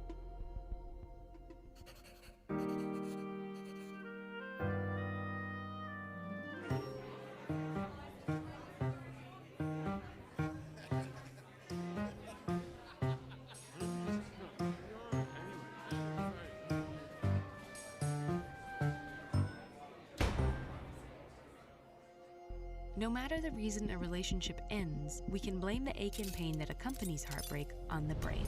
The distress of a breakup activates the insular cortex, a region that processes pain, both physical, like spraining your ankle, as well as social, like the feelings of rejection. As days pass, you may find yourself once again daydreaming about or craving contact with your lost partner. The drive to reach out may feel overwhelming, like an extreme hunger or thirst. When looking at photos of a former partner, heartbroken individuals again show increased activity in the VTA, the motivation and reward center that drove feelings of longing during the initial stages of the relationship. This emotional whirlwind also likely activates your body's alarm system, the stress axis, leaving you feeling shaken and restless. As time goes on, higher cortical regions which oversee reasoning and impulse control can pump the brakes on this distress and craving signaling. Given that these regions are still maturing and making connections through adolescence, it's no wonder that first heartbreak can feel particularly agonizing.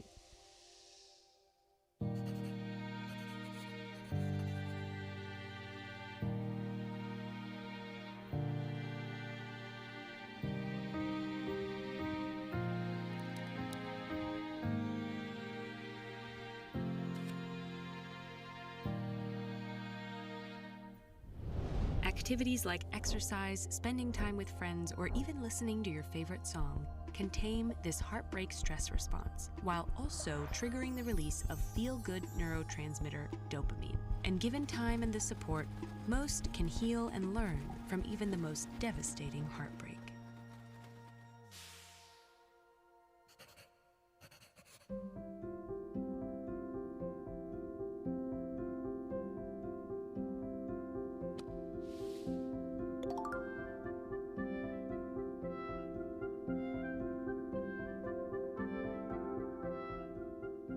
Did you know that you spend a third to half of your day daydreaming? And according to scientists, that may be a good thing. Learn how boredom impacts your brain with this video. Or watch this video to learn about what happens to your brain, not your body, as you get older.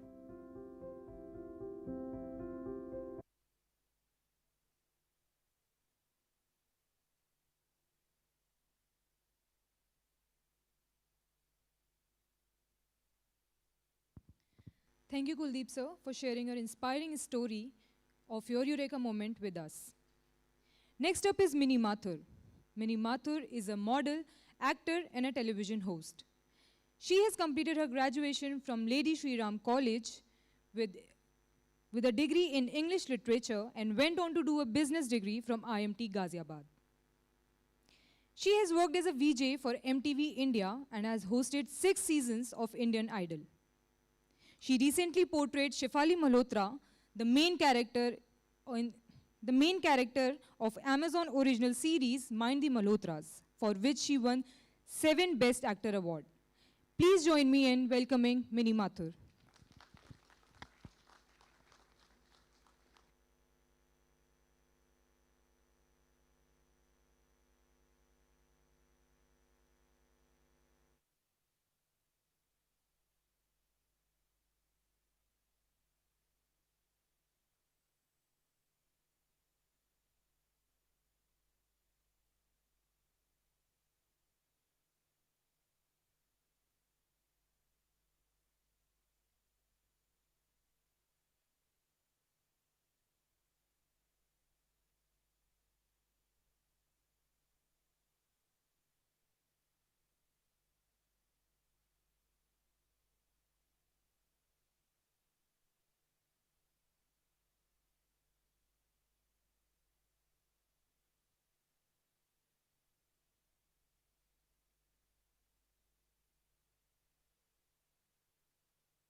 check.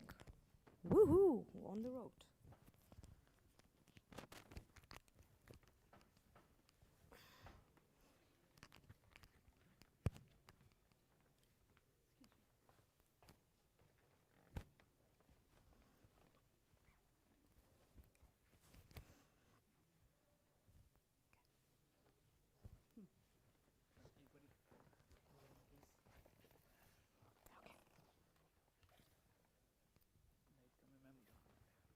ठीक है मैं जा रही हूँ.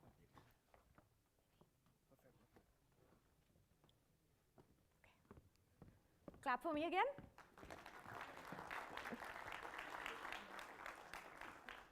Hi everyone, thank you for having me here today. It's exceptionally special because IMT Ghaziabad is where I'm from, so I'm really happy to be doing this today.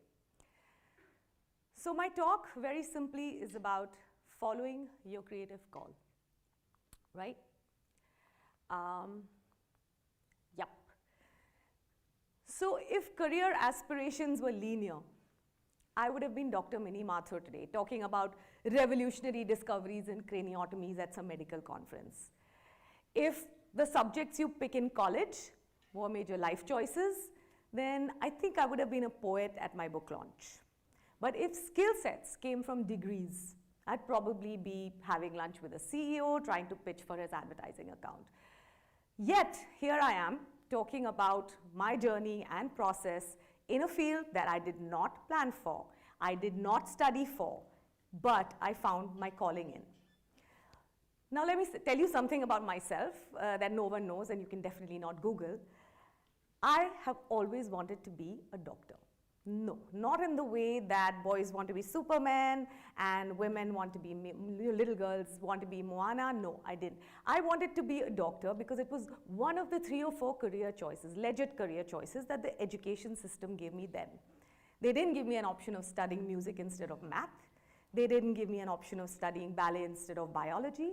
Those were all extracurricular activities, which made me believe that picking the right curriculum was my life's calling. Now don't get me wrong, I loved science in a twisted Stockholm syndrome sort of way.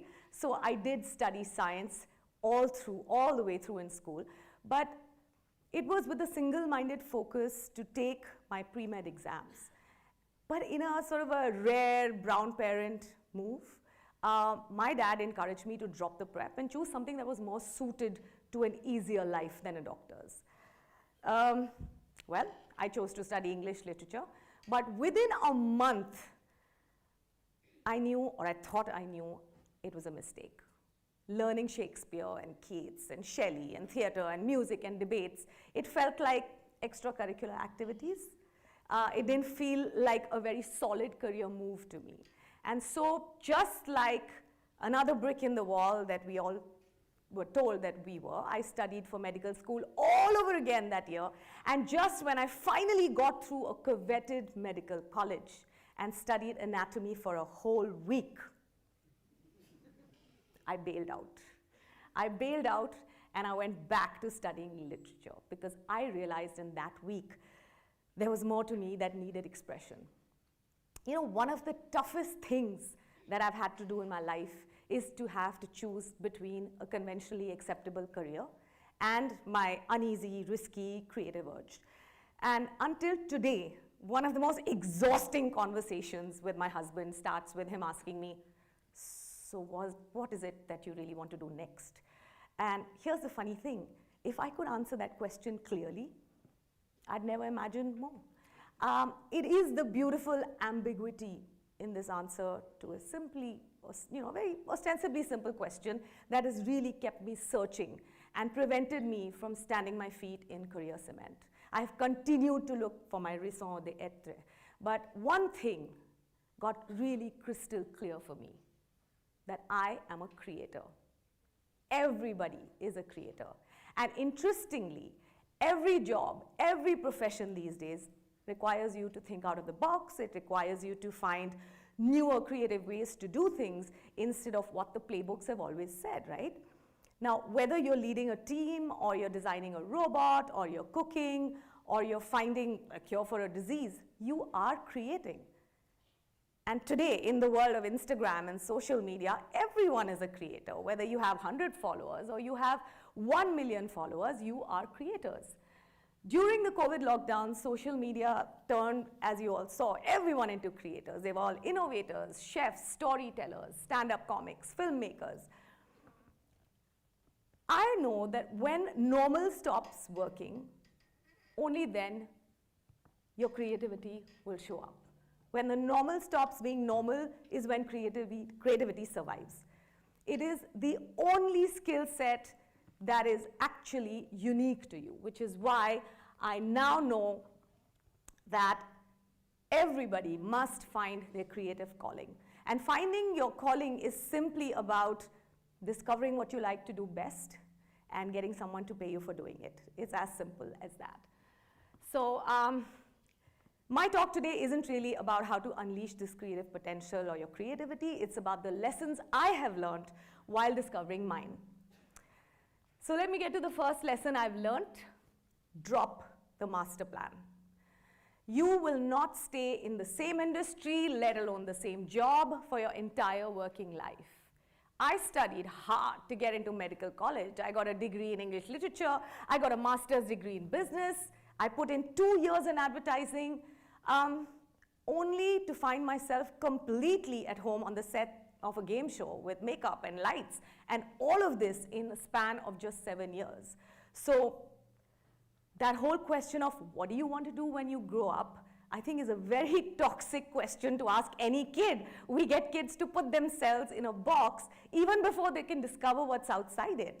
So for me, it's very simply, in retrospect, I feel I should have laughed at every campus placement interview where they asked me, where do you see yourself in 10 years? I should have said, well, you know, selling a pottery in, you know, a fancy shop or something like that. I would have liked to see their face then. So don't just wait to adapt, just plan for it. You prepare yourself for it. The sooner you completely abandon the fixed career model is when you will find your creativity. Second, know when to jump in, know when to jump out.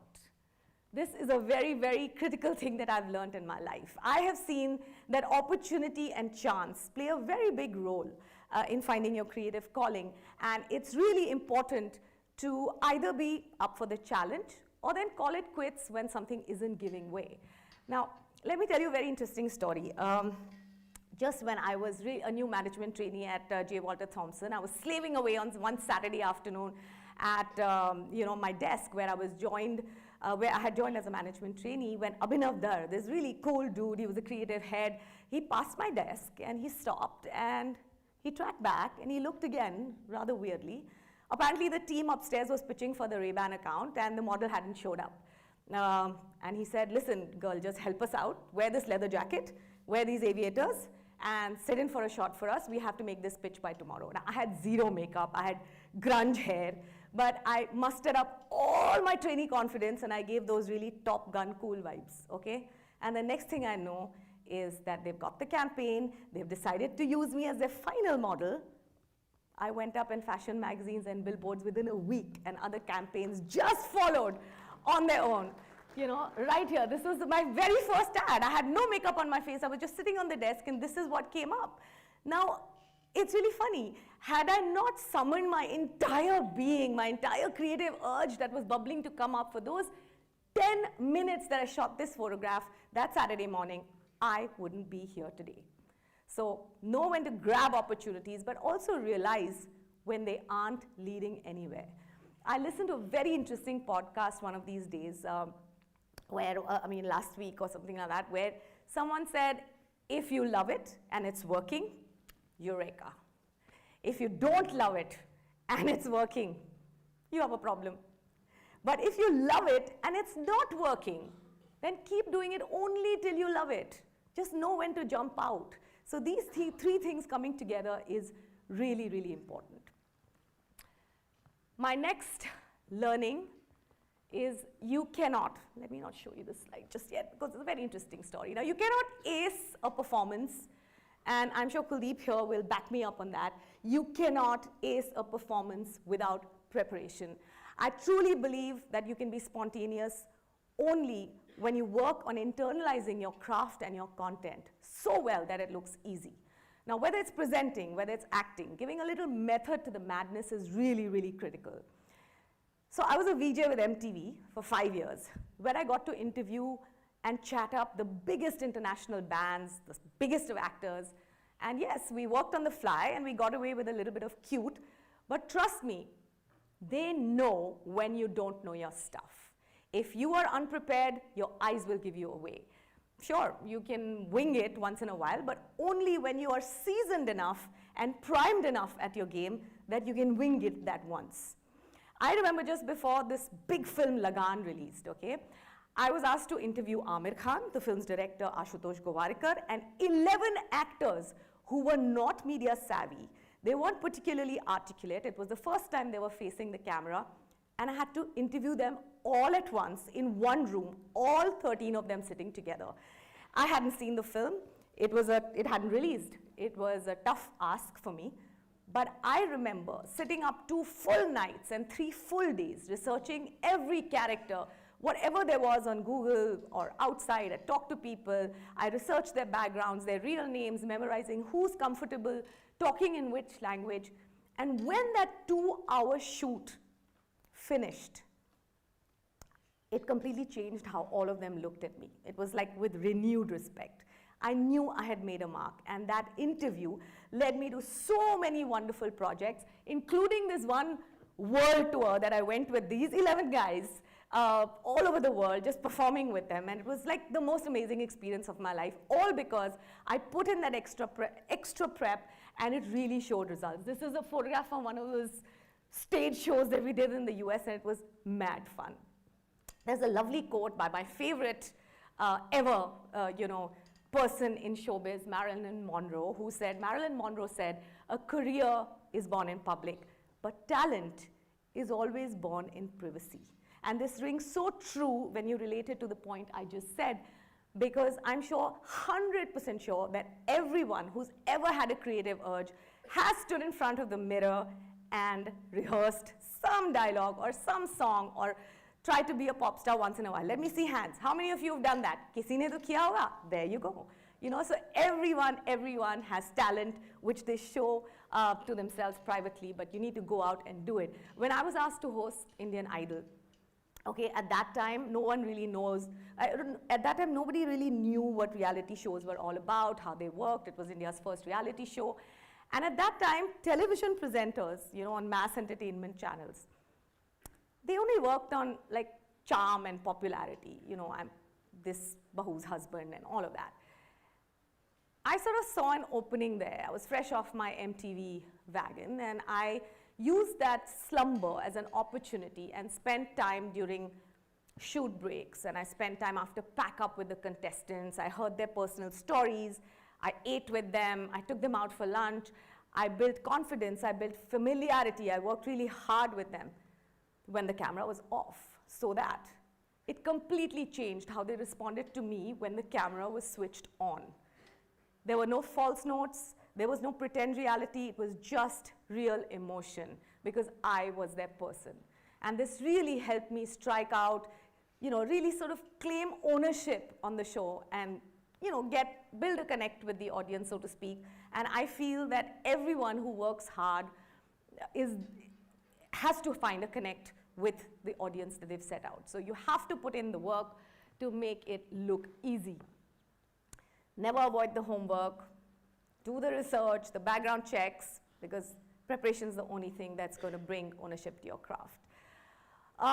Moving on, another very important thing I've learned, and it applies to everyone who's not currently in a career or an occupation that is necessarily creative. No education is ever wasted. I mean, creativity and structure are not anomalies. They are not opposites. All creativity in my life has had roots in my education. I draw really heavily from what I've learned, what I've read, what I've experienced, whether it's from science, from literature, from business, from structure. It all works together. I still evaluate situations with matrices and worksheets and the principles of Kotler, and it's always been a struggle between the two sides of my brain, but somehow they have always worked well in tandem. So don't think that, you know, you've studied something else and you're going to find your career in something else. It doesn't matter. It all works together and makes you unique, you know, so to speak. Very important. Very important. Biggest lesson I've learned. Don't be afraid to start at zero, or don't be afraid to give it all up and start as mujhe kuch nahi aata. Because whatever you want to do, the chances are that you probably suck at it. Okay, initially each one of us starts that way. But building skills, making mistakes, asking rookie questions, it's all par for the course, right? Vulnerability is really, really important. And I think because vulnerability, I feel, is what separates the dreamers from the doers, people who actually imagine themselves in situations, and those who go out and do it. You know, the actors from the pretenders. I've consistently, let me tell you this, I've consistently said no to all acting assignments under the pretext of, you know, not liking it, not liking the content, but truth be told, it was just plain fear. Okay, it was fear of starting at the bottom of the ladder, of not being good enough as the others. I felt I would not be able to match up, that I would actually be exposed, and that you know, there's sort of an imposter syndrome setting in. It took me 15 years in the business to say yes to a show called Mind the Malhotras, and look what it did to me in the first 2 seasons. I got like so many awards for it. So, you know, sometimes just walking into really uncomfortable situations is the best way to unleash your potential. You never know what's going to come up. All adventures, especially into new territories, are really, really scary, but it's okay to embarrass yourself, you know, it's only you watching. Finding creativity isn't a race. It's just not a race. Look at the filmmakers who started out after full-fledged careers. I mean, Shekhar Kapoor was a chartered accountant, and I think in his late 30s when he made his first film, Assume. I mean, Pradeep Sarkar, who we call Pradeep Da, made his first directorial debut at 55. These are guys, you know, who really not thought of it as a race. I joined MTV at the age of 28. The average age of a VJ was 16, I think. But I didn't care. Self-discovery cannot be time-bound. It cannot be. So don't feel rushed. My advice to everybody is, please do not miss out on education and life experiences, because your creative calling is not going anywhere. It's right here waiting for you when you choose to grab it. I mean, look at Pathaan. Look at Shah Rukh Khan acing it at 57. He didn't give out on his education to be an actor. He's a master's in filmmaking. His kids have finished their degrees, and you know, I like that about him, that he values education, and look where he is today. Take a punt. Please don't play safe, okay? That's what I've learned. I've played safe all my life, and I've regretted it. But when I did, I left a coveted advertising job to travel with a game show, for heaven's sake. You know, I knew it would backfire, it could backfire, but I remember my account director that time, Colvin Harris, he told me, don't miss this opportunity. I'll be sad to lose you, but don't miss this opportunity. It was literally a Ja Simran Ja moment, and I ran to catch that train, and I have no regrets, okay? No guts, no glory. It really works. I'll give you another quick story. I have many of them. So at that time, MTV used to hire VJs through a thing called an MTV VJ Hunt, okay? It was a big thing then. I don't know if you guys remember. But as a part of a round where you had to showcase your talent, I had planned this parody of playing Simi Garewal, interviewing an actor called Mamta Kulkarni. Okay, there were two ends of the spectrum. This actor was in complete contrast with Simi Garewal's hyper finesse. Okay, and minutes before I was stepping onto stage, I was told, "Well, Simi is one of the judges." And I knew this would have completely killed my chances at winning. But I said, you know, whatever, no guts, no glory. I went ahead with my spoof.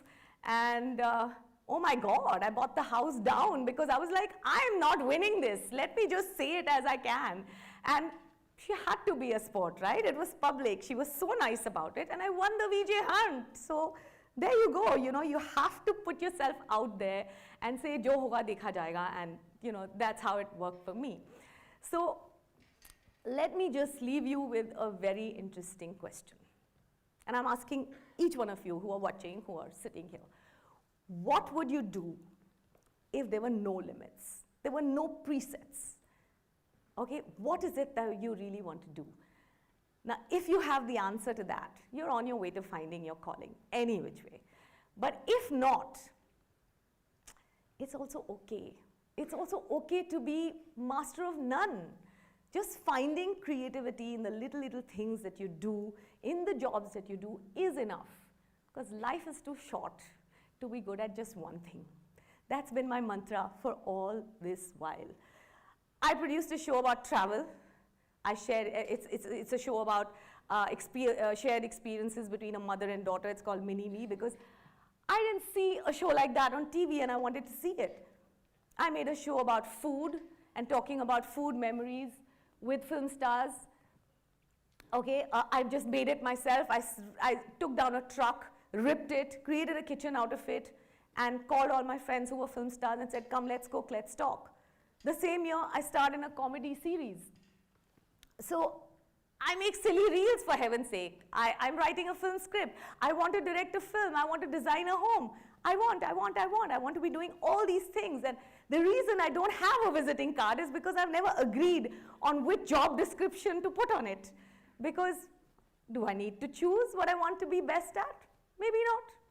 Maybe I am my best version when I do all of it. And I'm going to leave you with my favorite quote from my favorite artist. Thank you very much for listening to me. That's all I have.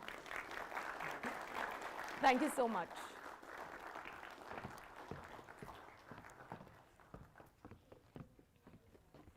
How many minutes was that?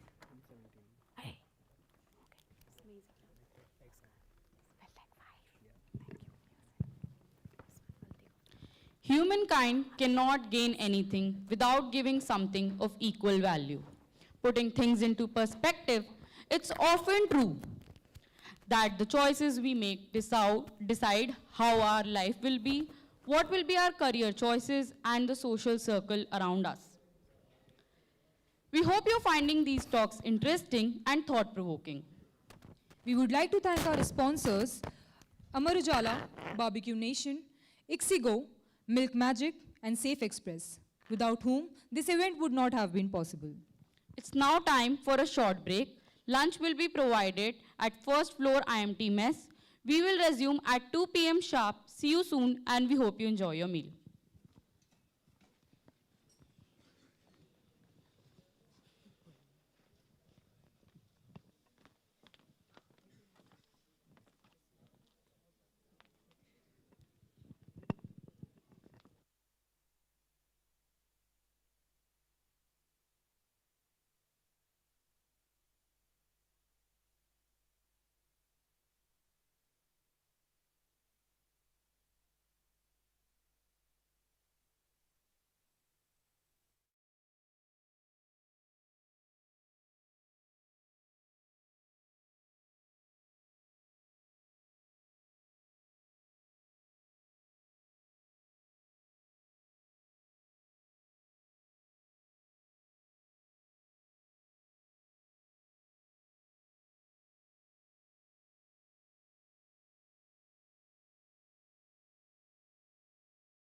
Chiron commissioned a sailing vessel 50 times bigger than a standard ancient warship.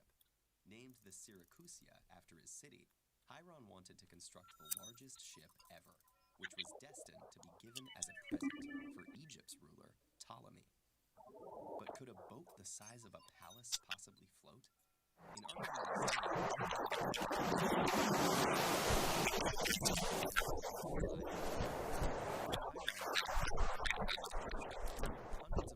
were to labor for years on constructing the Syracusia out of beams of pine and fir from Mount Etna, ropes from hemp grown in Spain, and pitch from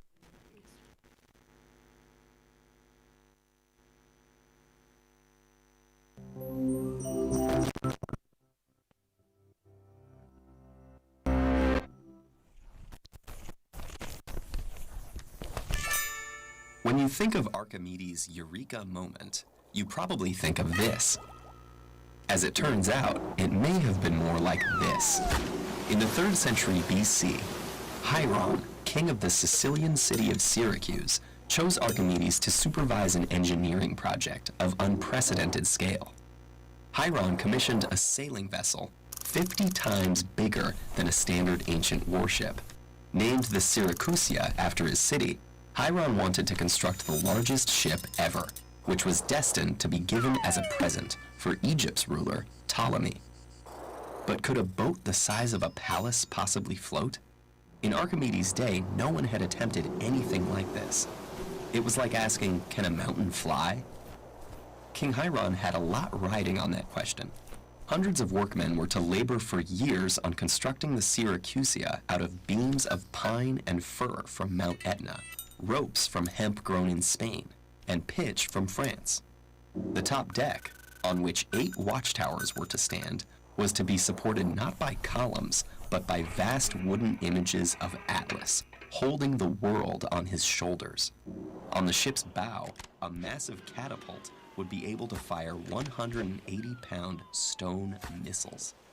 For the enjoyment of its passengers, the ship was to feature a flower-lined promenade, a sheltered swimming pool, and bathhouse with heated water, a library filled with books and statues, a temple to the goddess Aphrodite, and a gymnasium. And just to make things more difficult for Archimedes, Chiron intended to pack the vessel full of cargo. 400 tons of grain, 10,000 jars of pickled fish, 74 tons of drinking water, and 600 tons of wool. It would have carried well over 1,000 people on board, including 600 soldiers. And it housed 20 horses in separate stalls. To build something of this scale only for that to sink on its maiden voyage, well, let's just say that failure wouldn't have been a pleasant option for Archimedes. So he took on the problem. Will it sink? Perhaps he was sitting in the bathhouse one day, wondering how a heavy bathtub can float, when inspiration came to him. An object partially immersed in a fluid is buoyed up by a force equal to the weight of the fluid displaced by the object. In other words, if a 2,000-ton Syracusia displaced exactly 2,000 tons of water, it would just barely float. If it displaced 4,000 tons of water, it would float with no problem. Of course, if it only displaced 1,000 tons of water, well, Chiron wouldn't be too happy. This is the law of buoyancy, and engineers still call it Archimedes' principle. It explains why a steel supertanker can float as easily as a wooden rowboat or a bathtub. If the weight of water displaced by the vessel below the keel is equivalent to the vessel's weight, whatever is above the keel will remain afloat above the waterline. This sounds a lot like another story involving Archimedes and a bathtub, and it's possible that's because they're actually the same story, twisted by the vagaries of history. The classical story of Archimedes' Eureka and subsequent streak through the streets centers around a crown, or corona in Latin. At the core of the Syracusia story is a keel, or korone in Greek. Could one have been mixed up for the other? We may never know. On the day the Syracusia arrived in Egypt on its first and only voyage, we can only imagine how residents of Alexandria thronged the harbor, to marvel at the arrival of this majestic floating castle. This extraordinary vessel was the Titanic of the ancient world, except without the sinking, thanks to our pal Archimedes.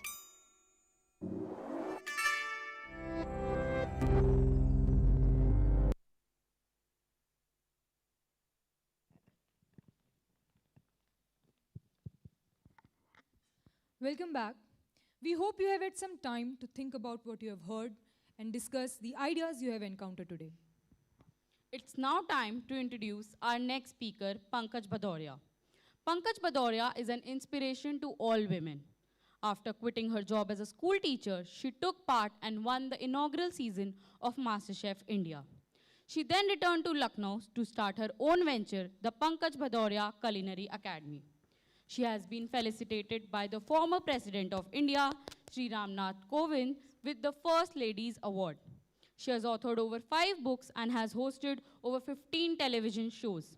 She has also indulged herself in various charity works in collaboration with NGO Ehsaas. Please join us in welcoming Pankaj Bhadoria.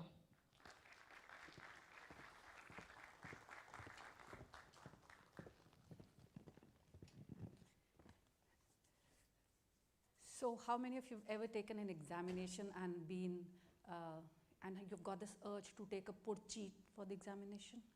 Ever? Yes? I was so afraid I might finish or forget my speech today that I carried a purchit with me. But I think I shouldn't use it. Let it be. And this was just for effect. I've used this trick earlier also. But hello, I'm Pankaj Bhadoria and we are going to talk movies today. Okay, so just by the raise of your hands, can you let me know if you've seen the movie Wizard of Oz? Yeah? Okay, I see not many of you. Okay, so what happens in this movie is that there is this lead character, the protagonist called Dorothy, and she has a dog Toto. Okay? So a tornado picks them up and throws them into the magical land of Oz. Now, of course, Dorothy's main aim is to go back home, and while she's on her adventures to go and meet the Wizard of Oz, she meets a few people on her way. So there's this Tin Man, and there's a lion, and there's a scarecrow. Now, each of these 4 on their journey through their adventures have something that they desire deep inside. You know, so what does the Tin Man want? He wants a heart, right? What does the scarecrow want? Brain. What does the lion want? The lion wants courage. He wants valor. And Dorothy, of course, wants to go home. But when they go and meet the Wizard of Oz, Dorothy discovers that he's no wizard at all. You know, he's just a professor from her own hometown who's managed to reach this place on a hot air balloon. And yes, he can take her back on his hot air balloon. But as luck would have it, just as about the hot air balloon is about to take off, Dorothy's dog Toto runs after a cat. And you know, she misses the bus, or let's say the hot air balloon, right? And this is where a witch, a very helpful witch, the Witch of North comes in and tells her all she had to do was click her heels thrice together and say, there's no place like home, there's no place like home, there's no place like home. And this is her moment of realization. All she needed to do was test herself, you know. And you know what? Through these various characters that we see in movies or shows or read about in books, we live our own life. They become a metaphor for our own lives. So we find solutions to our problems in their problems. We find a new perspective to things in the way they think. You know, we find motivation for life in their lives. And that brings me to my second movie of the day. Right. Now again, by the raise of your hands, let me know how many of you have seen the Farhan Akhtar movie Rock On. Rock On, hai ye waqt ka ishara. All right, most of you. So you remember the forgotten musician Aditya Shroff turned failed banker, right? What happens to him? A group of friends had embarked on a beautiful journey. They made it. Almost made it, but as you say, there's always a slip between the cup and the lip. What happened? They win a competition, everything, they're just about to record their album, and one of them drops out, and that's it. Now that's where the frustration for him sets in. And it takes his wife, played by Prachi Desai, of course, right, to come and help him out of that. She brings back 4 middle-aged men together again, and how they ignite that passion to relive their dream and make it big once again. And they do it. And do you remember that title song from that movie? My God, so motivating. आँखों में जिसकी कोई तो ख्वाब है, खुश है वही जो थोड़ा बेताब है, जिंदगी में कोई आरज़ू कीजिए, फिर देखिए. And my God, Aditya Shroff, you did inspire at least one person to go and live her passion and live her dream. So, I think most of you must have been in school when I won MasterChef. Now let me see, it was the year 2010. Yes, most of you were in school? Yes, yes, even I was in school. But I was teaching. So you see, so I took up a teaching job while I was still pursuing my master's in English. And unfortunately for me, I was orphaned at a very early age, having lost my dad at the age of 13 and my mom at the age of 21. And after my mom's death, it was a matter of earning our own bread and butter for me and my younger brother to fend for ourselves. And so I got this teaching job in a school, one of the most prestigious schools in my city, Lucknow. For 16 years, I taught English to classes 11th and 12th, right? And that is when something happened that changed my life forever. But before that, I'm sorry, I have another story to share with you over here. How many of you have read the Ramayana or at least seen it on television? Yeah, most of us are very familiar with Ramayana, right? And you remember this episode in the Sundarkand where Hanumanji is asked to jump across the sea to go to Lanka to find out whether Sita Mata is there or not, right? He doesn't believe in his abilities. No, he doesn't. But it takes a Jamvant for him to, understand who he is. So Jamvant is supposed to remind him of all his abilities. He's forgotten about them because of a curse in his childhood. He was so powerful that he could, what did he do? Yes, exactly, right? So he was cursed that he would forget about his abilities, but would be reminded by someone on an appropriate day. And that appropriate day was when he was asked to cross the Samundar, right? And who reminded him of that? Jamvanji. And as a result, he increased his size manifold, jumped across the ocean to do his assigned job, right? So often it takes somebody for us to come and remind us of what we are capable of doing. So you see, I'm coming back to my own story now. Now, 16 years I taught English in a school. Very happy there because it was a fantastic job. I was being paid very well, very handsomely. That extra money that we were getting was helping me to put my kids to one of the best schools in the city, meet up on our luxuries, live a luxurious life and everything and so on and so forth. But all this while, I was also cooking, not just like any other woman at home, but seriously. Because somewhere down the line, I had always wanted to be a chef.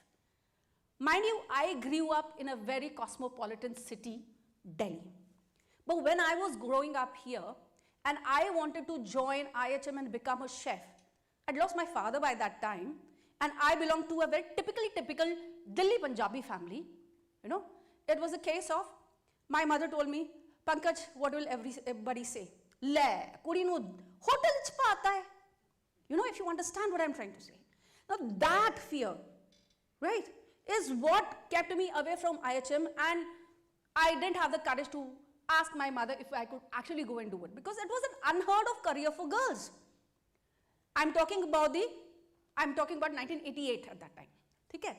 There were no girls in the hotel industry, in the kitchen department. Yes, there were girls in the front office, there were girls in the F&B, in housekeeping, but nobody in the kitchen, right? So that desire to become a chef or excel in what I wanted to do, it kept kept gnawing at me inside. It was something that I'd always wanted to do. And all of a sudden, one June afternoon, when we are sitting and watching television with the entire family, during the vacations, there comes an ad on television which says, "Agar aapke haathon mein bhi hai wo jadoo, to aiye Master Chef ke audition mein." When Akshay Kumar invites you so beautifully, what do?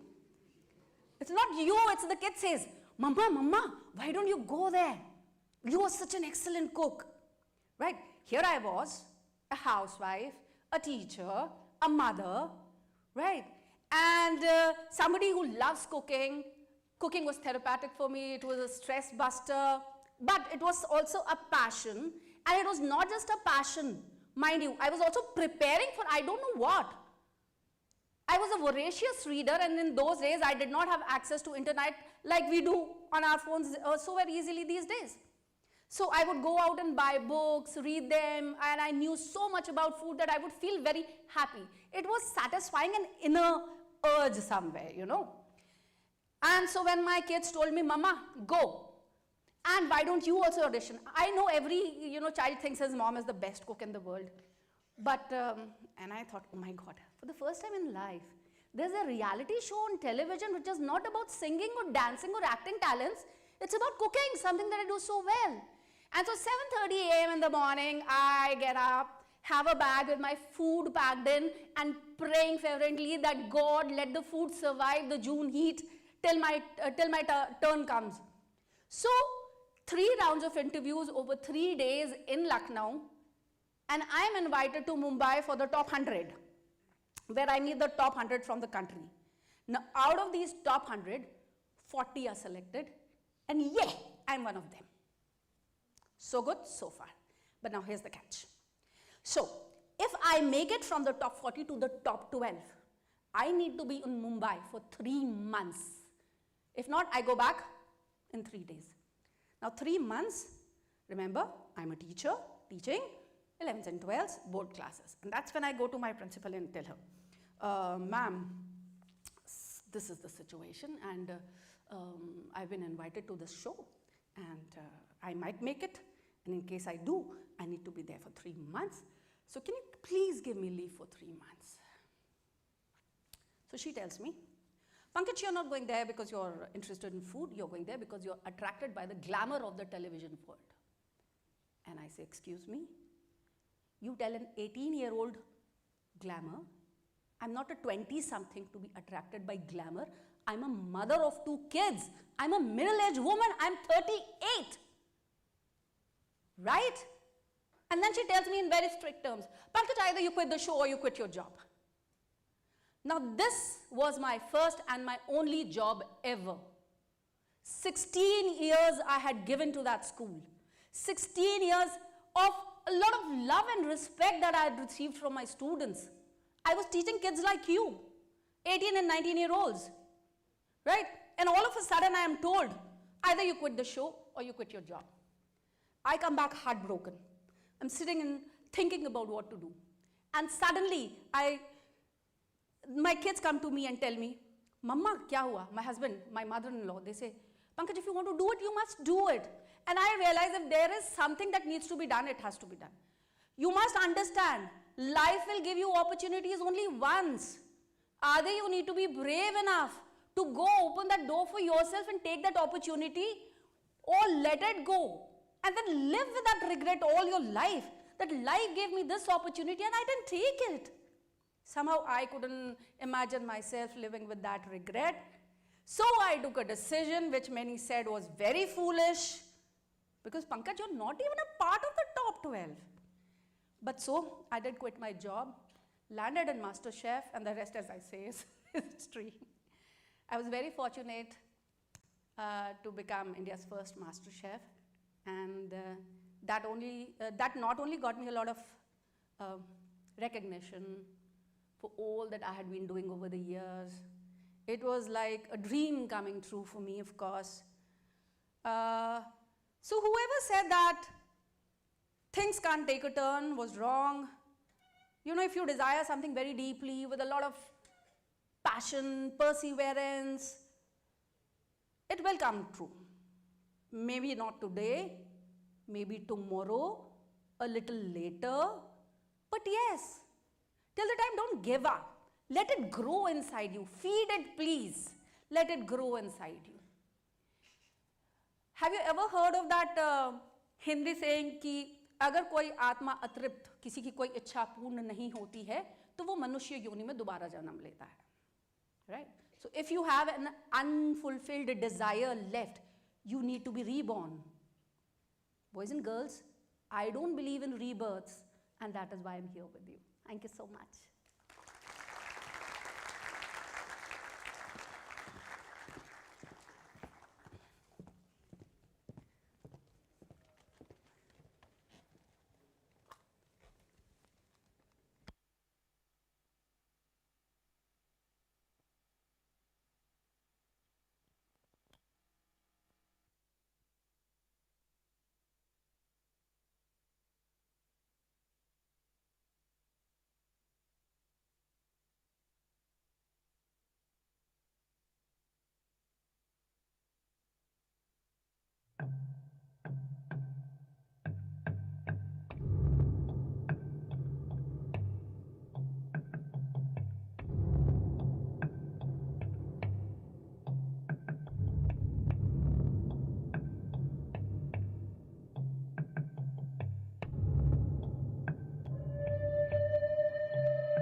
Thank you, Pankaj ma'am, for encouraging our audience to have faith in their abilities, skills, and knowledge.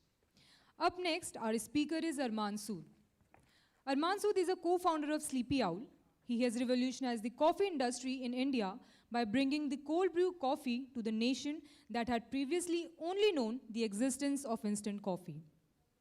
His company stands apart in the market with many different players.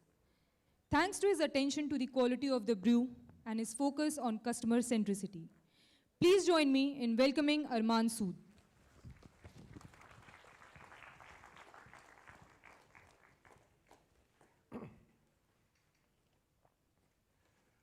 So what is Eureka? Eureka refers to an aha moment, a moment of realization, a moment of awareness when you solve a problem that previously seemed unfathomable. Eureka is mostly recognized among scientists or among creators. Those are the examples that we see in our lives around Eureka. In our daily lives as well, we encounter problems, obstacles, roadblocks. Especially in the creative process, we see mind blocks.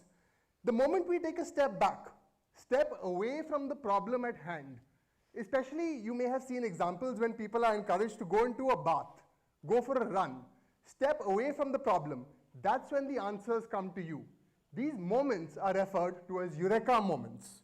As I mentioned, the most common examples around Eureka are around scientists, scientific discoveries.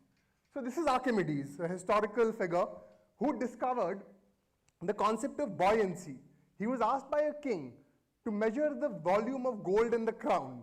And despite racking his head in trying to solve this problem for a long time, it was ultimately when he got into the bath and he saw the water get displaced, was when he figured out Eureka, and he got the answer on how he could measure the gold crown without actually damaging it.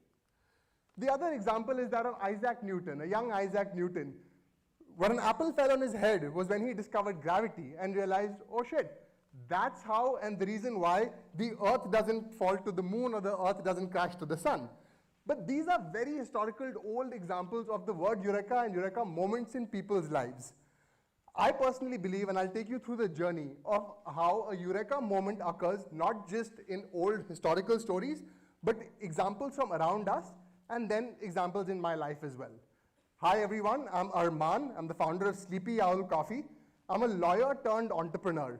So there have been a lot of Eureka moments that have resulted in this career transition and the path that I'm on today. This is a person surfing. This was the founder of GoPro, a very popular camera, first-person viewing camera device that we have heard of and encountered. But the discovery for the GoPro happened when he was surfing and realized that it's an inconvenience for him to be able to shoot himself. And that's how he landed on this device, an invention that is very, very popular today. The founder of IKEA actually started IKEA when he realized that he can't put his dining table in his car, right? Then he realized that actually furniture could be made detachable. Today, IKEA is a world-renowned furniture assembly company. WhatsApp, the founder of WhatsApp actually realized that it's too expensive for him to call his father in Ukraine. And then he came up with an internet-based communication solution that is ubiquitous in all our lives today. All of these entrepreneurs have acted on their Eureka moment, have acted on a thought or solved a problem, not while actually trying to solve that problem, right? That is what the realization is, that is what that moment of thought is and that clarity is. So let's play a quick game, okay? So Jack's mom has 4 kids. 3 of them are named Jim, Pam, and Dwight. What's the name of the 4th kid? Okay, that was easy for most of you all. You guys are smart kids. But for those who didn't get it at the first go, is the moment when you get that answer is when you realize, okay, aha, right? I hope the next ones are tougher than this. A man stands on one side of the river, his dog on the other. The man calls his dog, who immediately crosses the river without getting wet and without using a bridge or a boat. How does the dog cross the river? No. Anyone else? Okay, the river was frozen, right? So that's how he managed to cross the river without a bridge or a boat. Last one. A sundial has the fewest moving parts of any timepiece. Which has the most? Not so smart anymore, huh?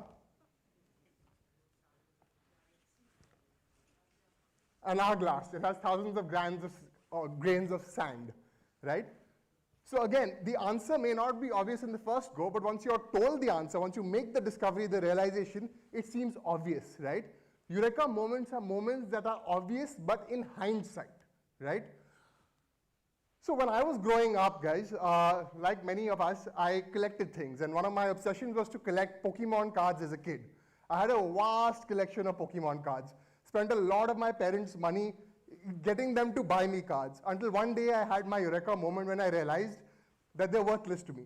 There is no need for me to continue to collect them. That's when I made a list of cards, put them in order of rarity, and I put a price to them. The rarest being the most expensive and the common ones being least expensive.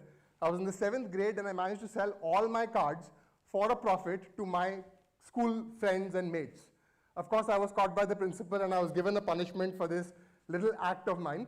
But it was one of my first Eureka moments in my life, something that now I look back and I can only say this in hindsight. When I was in my 12th grade, I was a science student. Many of you may have been science students with the idea of getting into the merchant navy. That was my dream.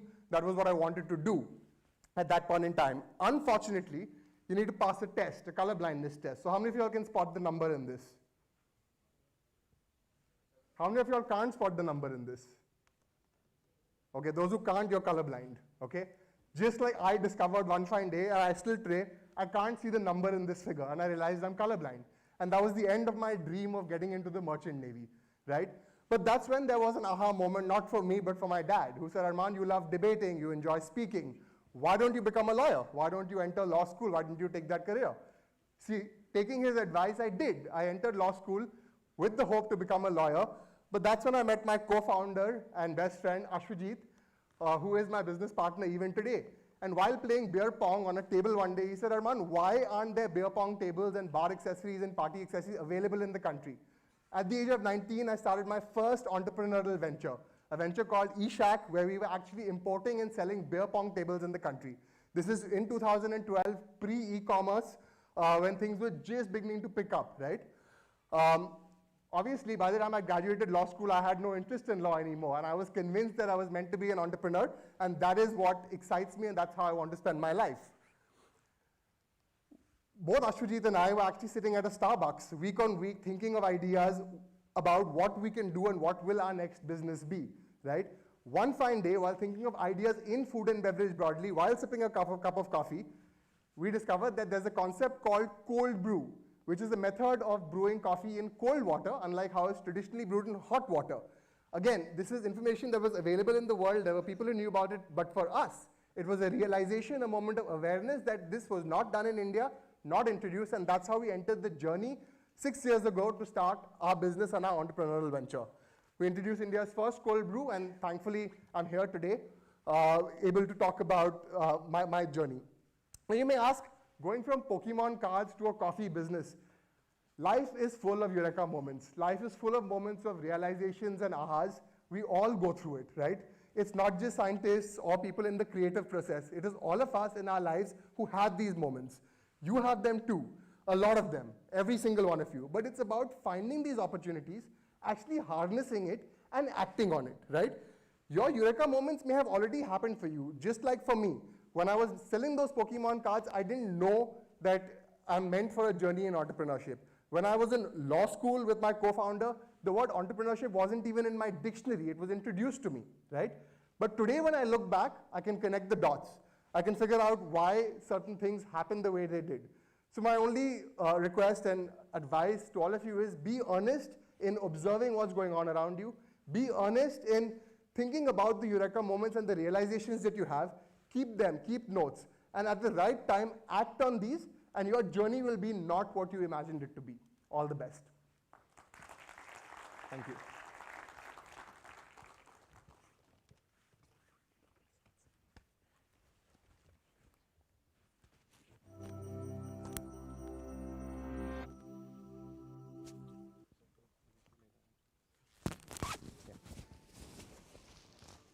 Modifier to depict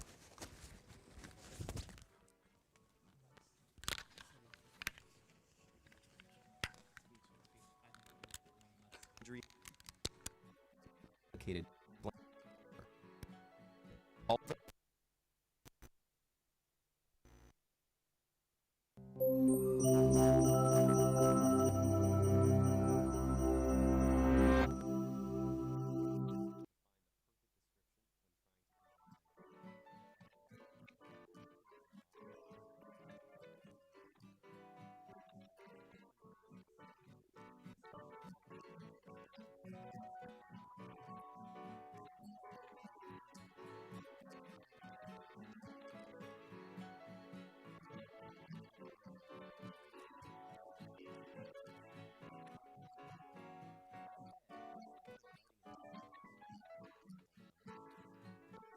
and use bring to life difficult concepts.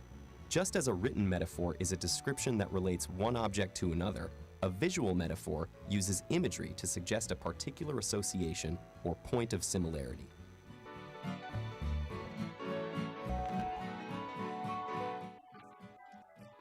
A situation where visual metaphors play. What is big data in the first place? Good question. Huge amount of information. Find solutions for storing, analyzing, and also imagining it visually. How should we pick them?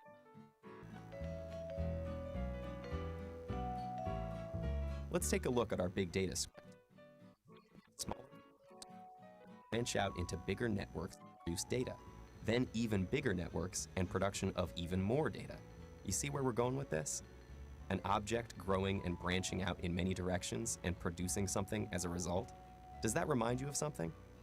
Just like those computer networks, a tree grows and branches out to produce more leaves each year. And every year, just as the data accumulates and faces us with a challenge to find storage solutions, it gets harder to collect those piles of leaves when they fall off the tree. Aha! There's our visual metaphor. Okay, so we have the script, audio, and a visual metaphor. The next step in visual development is to design the characters and environments of the animation. To do so, we think of an appropriate and appealing style to illustrate the ideas and help the viewer better understand what they're hearing. Let's go back to the script and see if we can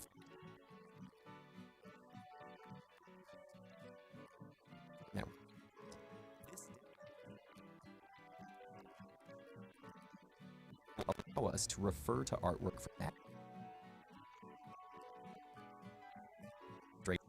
Cartoons, etc. from that era, and find a style that may fit our and for example, the 1960s minimalist animation style was a significant departure from the cinematic realism that was popular in animated films at the time. The choice to use limited animation techniques was originally made for budgetary reasons, but it became a signature style that influenced many future generations of animators. In this stylistic approach, the simplified characters, flat backgrounds, and angular shapes come together to create new interpretations of reality, which also sounds like a good place to begin visualizing our own big data.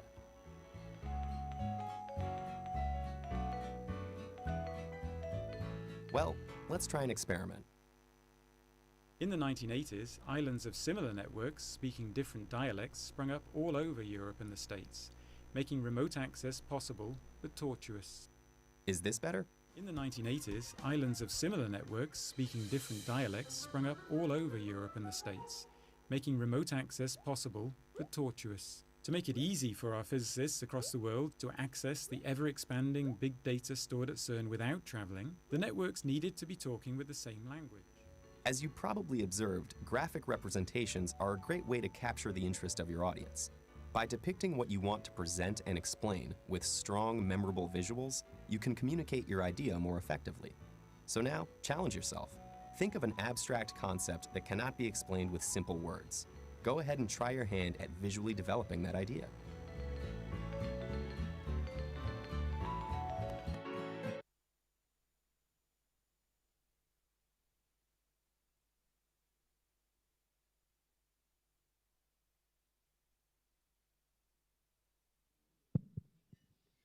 Most of us have an idea about how we want to see our future self.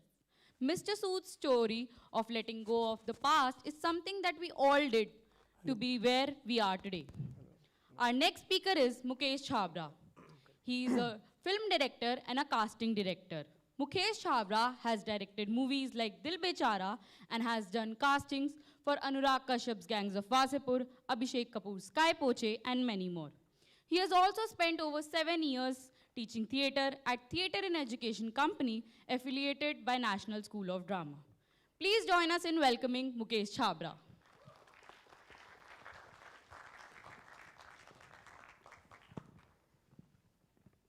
Hello everyone.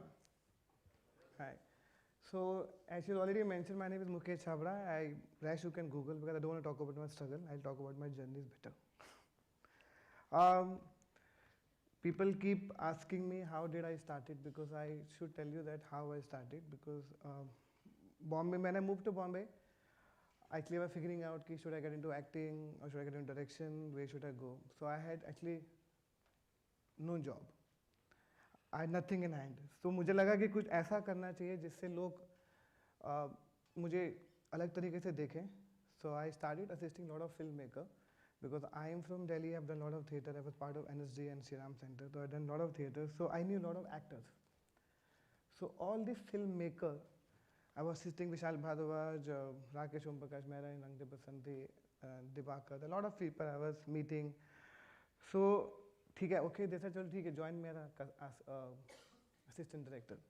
So मुझे हमेशा लगता था कि मैं क्या करूं. तो उन्होंने मुझे एक job दिया कि जितने भी बहुत सारे छोटे छोटे से रोल हैं, आप इनको कास्ट करते थे, बिकॉज आप बहुत सारे लोगों को जानते हो, एनएसडी थिएटर से जानते हो. I said ya can be very very very interesting. तो क्या किया जाए. सो रंग दे बसंत में I don't know how many people have seen Rang De. I am sure everybody has seen the Rang De बसंत. उस पर जितने भी छोटे छोटे रोल थे, वो मेरे दिल्ली के सब जूनियर, थिएटर के सब जूनियर, सब उस फिल्म में सबको डाल दिया ऐसे कि चलो आ जाओ, तो आइए join. So actually when I was doing that job, I realized that this can be a very interesting job because people are not taking their job serious in this country. कि यहाँ पे कोई professional casting director नहीं है. In Hollywood there were so many people who were doing casting professionally. In India there was no one. So I realized कि एक मौका है, ground खाली है. This is my Eureka moment. अब क्या किया जाए. So चलो कोई काम try करते हैं. So I started actually assisting a lot of filmmakers. I said I will only handle casting department. You give me background casting, do me small जितने भी छोटे रोल्स हैं मैं सबके casting करूँगा. चाहे वो अब कमीने देखो या अंगे पसंद है, बहुत सारी फिल्मों में जितने भी छोटे छोटे casting, small actor you see in Bollywood, I said लेके यहाँ से start करते हैं. So I started enjoying the whole process of introducing so many actors to filmmaker, and they were also happy कि यार मुझे थोड़ा सा काम मिल रहा है, हमको एक दिन का काम मिल रहा है, 2 दिन का काम मिल रहा है. So that's how I started. Then happened Gangs of Wasseypur. That changed everything for me. That was my Eureka moment. When people said, wow. कि उस फिल्म के अंदर मुझे 1 साल लगा कास्ट करने में. Then I had cast 384 people, including Huma, Richa, Vineet, Nawaz, and of course everyone knows Gangs of Wasseypur now. People know me because of Gangs of Wasseypur. They don't know me because of Dil Bechara, I think. So yeah. So after Gangs of Wasseypur, I realized कि ये job तो अभी set हो गया है. Now I have to just make sure that I know how to survive in this city. पहले survival की tension थी, रास्ता दिख नहीं रहा था, रास्ता दिख गया. Then I did casting. After Gangs of Wasseypur, people started noticing my jobs. Lot of people said कि ये तो बहुत interesting casting करता है. He's introducing so many people. Then happened Kai Poche. Then I introduced so many new actors from Sushant Singh Rajput to Rajkumar. Then so many films. Then happened Dangal. Then Sanya and Fatima Sana Sheikh. Then PK, Sanju, Bajrangi Bhaijan ki Munni. Then of course now I've finished 400 films. Yeah. So. आपको life में ये realise होता है कि आपको मालूम नहीं आपको लाइफ में क्या करना है, क्योंकि आप बॉम्बे बहुत सारे ड्रीम्स के साथ जाते हो, लेकिन द प्रॉब्लम कि आपको मालूम नहीं कहाँ से स्टार्ट करना है. सो मैंने स्टार्ट किया कि ऐसा कुछ जॉब करता हूँ जो लोग नहीं ले रहे हैं सीरियसली जॉब को. तो मैंने उस जॉब को ढूंढा, उस ग्राउंड को देखा कि मेरा ग्राउंड खाली है, क्योंकि आई डोंट वांट टू, मुझे वापस दिल्ली नहीं आना था. Because I told my mom कि that I am leaving this job. I was working in NSD, I am leaving this job, going to Bombay. My mom said कि वापस के दिन आई, जब जा रहे तो काम करके आई. And do not Punjabis are living government job and going to Bombay to struggle, very tough. फिर ये कास्टिंग का job happen, and then now I done so many series, and then back to back film now still happening. उसके बाद one more moment happened in my life. Then I wanted to make my first film, that is Dil Bechara. And all of you no the tragedy of Dil Bechara, and I still don't know how to feel about Dil Bechara, because I don't know, that was my first film, but I can't take any credit for Dil Bechara because that was a very, whatever happened with the film, I lost a friend, I lost Sushant Singh Rajput. तो फिर इसलिए मैं दिल बेचारा के बाद इसलिए बहुत लोगों से काम करता हूँ. People still know me as Gangs of Wasseypur casting director, but I directed Dil Bechara, but I don't take the credit of Dil Bechara because whatever happened with the film, you all are aware of it. Yeah. तो I just want to say कि अगर आपको life में कुछ भी करना है, चाहे तो कभी भी आपको लगता है कि मैं इस डायरेक्शन में जाने वाला हूँ, I want to get into this job, अगर आपका वो जॉब नहीं भी होता है, अगर आपको लगता है यार ये मैं बॉम्बे से वापस नहीं जाना था, दैट वाज माय टारगेट कि मुझे फिल्म इंडस्ट्री के अंदर रहना है, चाहे वो एज एन एक्टर हो, एज अ राइटर हो, एज अ डायरेक्टर हो, एज अ कास्टिंग डायरेक्टर हो, एज अ कुछ भी काम करके मुझे इस इंडस्ट्री के अंदर रहना है. तो मैंने अपना खुद का एक रास्ता बनाया है. So now I see that so many people are getting into casting. There are some at least now 100 people in business of casting. Bombay में जो लोग casting कर रहे हैं officially. They have now in my office also 150 people working only in casting business. So जब जहाँ पे लोग इस job को सिर से नहीं लेते थे, now you see the 150 people working. There are so many new casting directors coming. There are a lot of people want to join कि हमको casting director बनना है. The lot of film maker are also asking कि यार हमको casting director चाहिए, जो लोग अफोर्ड भी नहीं करते देर ऑल्सो कमिंग, हम ऑल्सो भी चाहते हैं कि हमको काम चाहिए। तो ये इसकी मैं सिर्फ आपको ये बोलूँगा कि मेरी ज़िंदगी का एक ही मोमेंट है जब आपको लगे कि दुनिया में सब रास्ते बंद हो गए, वो वाली चीज़ के बारे में सोचो जो कोई नहीं सोच रहा। मैंने जो सोचा कि अब मुझे सोचना है कि ये जॉब, कोई जो इस जॉब को सीरियस नहीं ले रहा तो मुझे करना चाहिए, तो मैंने ये जॉब को किया। ये हुआ मेरी लाइफ में। Out of gangs of Wasseypur के बाद जब लोगों ने मुझे पहचानना शुरू किया कि अरे आप तो कास्टिंग डायरेक्टर है, मुझे लगा कि यार कुछ तो ठीक हो रहा है कि एक टेक्नीशियन को लोग पहचानना शुरू कर रहे हैं। जब लोग पीछे वाले टेक्नीशियन को पहचानना शुरू कर रहे हैं तब आपको लगता है कि आपको लाइफ में ठीक कर रहे हो। तो ये सब मैंने शुरुआत किया। और सबसे डिफिकल्ट काम वो होता है जब आप बॉम्बे में लोग बोलते हैं ना कि सर्वाइवल। मैं मुझे बोलता था कि सर्वाइवल की टेंशन नहीं थी, हैप्पीनेस की टेंशन थी कि जो मैं काम कर रहा हूँ, जिसको लोग स्ट्रगल बोलते हैं, मैं मुझे बोलता था ये प्रोसेस है, उस प्रोसेस के अंदर मैं खुश हूँ कि नहीं, that was the whole target. तो मेरा टारगेट था कि मैं जब प्रोसेस में हूँ, काम की तलाश में हूँ, कि मैं खुश हूँ कि नहीं। मेरी ज़िंदगी का सबसे मेन फोकस यही रहता था कि बॉम्बे के स्ट्रगल के पीरियड में जो लोग बोलते हैं कि मैं बहुत स्ट्रगल कर रहा हूँ, आई एम बहुत सैड है, मुझे लगता था कि उस पीरियड में मैं ये देखता था कि मैं खुश हूँ, am I enjoying the process, every day I am going and looking for work, asking for work, am I happy. So मेरा एक ही फोकस है लाइफ में कि पहले मैं खुश रहूँ। तो मुझे लगता है कि जब आप खुशी ढूंढते हो ना, वो आपकी लाइफ का दूरे का मूवमेंट होता है। और जब आप सही टैलेंट को ढूंढते हो, मेरी ज़िंदगी का सबसे बड़ा मूवमेंट वो होता था कि हर बार हर फिल्म के साथ नए टैलेंट को ढूंढना, चाहे वो दिल्ली क्राइम हो, चाहे फैमिली मैन हो, चाहे महारानी हो, अभी फर्जी आएगा, फिर लाल सिंह चड्ढा गई, फिर पीके आई, फिर संजू आई, अभी डंकी आएगी, फिर अभी जवान आएगी। तो मुझे लगता है कि हर फिल्म के अंदर मैं अगर 3, 4, 5, 7 नए टैलेंट को लॉन्च ना करूँ तो मुझे खुशी नहीं मिलती है। मेरी ज़िंदगी का सबसे बड़ा खुशी का मोमेंट होता है कि इस फिल्म में मैंने क्या किया। बिकॉज आप खुद भी अपनी जॉब के साथ बोर होते हो। अगर आपको अपने किसी जॉब के साथ नहीं बोर होना, तो मेरे लिए यही टारगेट था कि मैं कैसे अपना खुद का मूवमेंट निकालूं इन एवरी फिल्म, कि वेदर अभी जो आने वाली फिल्म आ रही है, जो सीरीज़ आ रही है, उसमें मैं कितने नए टैलेंट को लॉन्च कर सकता हूं, कितने लोगों को मौका दे सकता हूं, कितने लोगों की लाइफ में थोड़ा सा कंट्रीब्यूट कर सकता हूं कि नहीं, you are talented, I can make sure I can help you to make it big. That is the biggest moment of my life, so I can help as many people I can. उससे बड़ी खुशी कुछ नहीं होती है। उससे बड़ा, लोग बोलते हैं ना कि आपकी ज़िंदगी का ये क्या है, खुशी का मोमेंट क्या है, मेरे को लगता है कि वही है जब आप डिसाइड करो कि आप कितने लोगों की मदद कर सकते हो। That was the whole point. I think that is the reason मेरे को ये कास्टिंग डिपार्टमेंट ने खुद मुझे चुना, ये जॉब को मैंने चुना, ये जॉब ने मुझे चुना, ताकि आई कैन हेल्प पीपल। और मैं अपनी रोज़ एक मोमेंट को ढूंढता हूँ कि मैं सुबह जा रहा हूँ, आज मैं किसको ढूंढूंगा। I am sitting here looking at so many people, कितने इंटरेस्टिंग फेसेस हैं जिनको मैं कास्ट कर सकूँगा। This are looking very interestingly, मुझे कि इनको कहाँ कास्ट करूँ, इनको कहाँ कास्ट करूँ। Subconsciously I am only thinking about people, I can bring happiness to them, कि अरे सर आप भी एक्टिंग कर सकते हो, आप कुछ करो। तो मेरा ये जिंदगी है, this is my eureka moment. Every day I wake up with a lot of happiness and find new talent. I see the lot of people sitting looking at me, I thinking कि यार शायद इसकी नज़र मुझ पर पड़ जाए। मैं बोलता हूँ नहीं, मेरी नज़र आप पे पड़ जाएगी, आप टेंशन मत लो, I am only looking for that movement of my life. तो this is what my life is. And then I do lot of theatre, जो मुझे बहुत ज़्यादा खुशी मिलता है। I do lot of theatre that I find new talent through theatre also. मैं अपने आप को बोर नहीं होने देता हूँ, क्योंकि हमेशा आप अपनी जॉब से बोर होता है। हमारा जॉब बहुत क्रिएटिव है, you get tired, you get happy. So मैं अपनी जॉब को नए नए तरीके से क्रिएट करता रहता हूँ कि हाउ मैं कितने तरह के जॉब को इन्वेंट कर सकता हूँ अपनी लाइफ के लिए। तो मैंने एक थिएटर फेस्टिवल इन्वेंट किया, जिसमें मैंने लोगों को आप प्लीज़ एक नाटक कीजिए और आइए मेरे पास, I will produce that play. So I'll come up with a Kid Care Theatre Festival. I will do a small short film festival. I'll keep doing workshop. I'll keep interacting with people. So I keep inventing my own self. I don't want to get bored of this creative field, because I think जब आप creative होते हो तो आप bore नहीं हो सकते। तो I come up with more ideas कि अब कैसे करा जाए, कैसे करा जाए, कैसे करा जाए। तो वो जो मूवमेंट बोलते हैं ना, एब्स्ट्रैक्शन, जब दुनिया कुछ नहीं करती, आप उसमें रास्ता ढूंढते हो।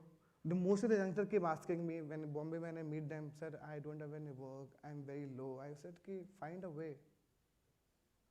Find out. You don't need me. You just need yourself. You don't need me. You just need yourself. That was the whole point. So यहाँ पर मैं हूँ। मुझे हमेशा लगता है कि जब मुझे यहाँ पर बोला ना कि आपको टेड टॉक में बात करने, मुझे लगा यार बात करने से बेटर है मैं अपनी एक्सपीरियंस के बारे में बताऊँ कि मैंने कैसे काम को किया है। क्योंकि जो भी आदमी थोड़ा बहुत काम कर लेता है, उसकी सारी बातें मोटिवेशन लगने लग जाती हैं।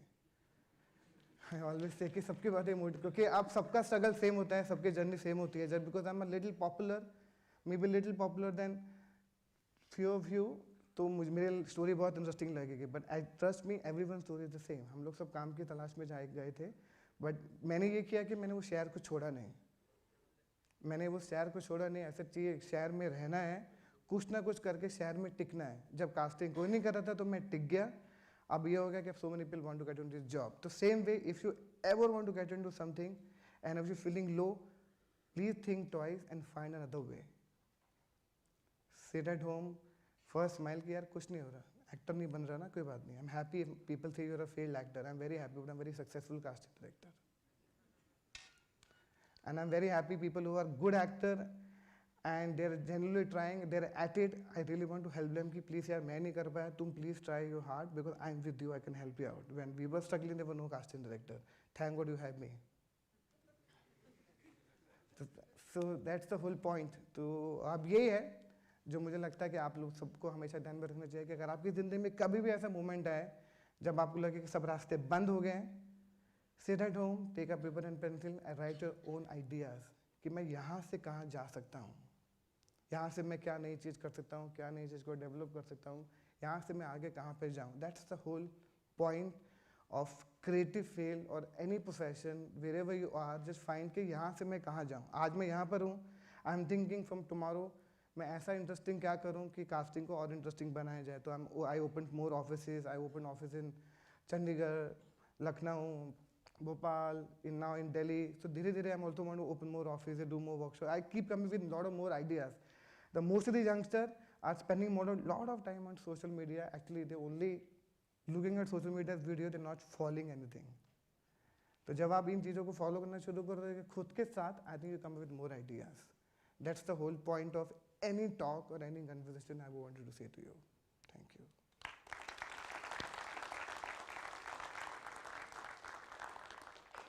Anybody wants to ask me anything? Because I always like to understand all of you guys. Anything you have specific in your mind about my field, about my process, about how I think. I'm sure there are a lot of people who must have Googled me before they ki are aa gaya. Yes.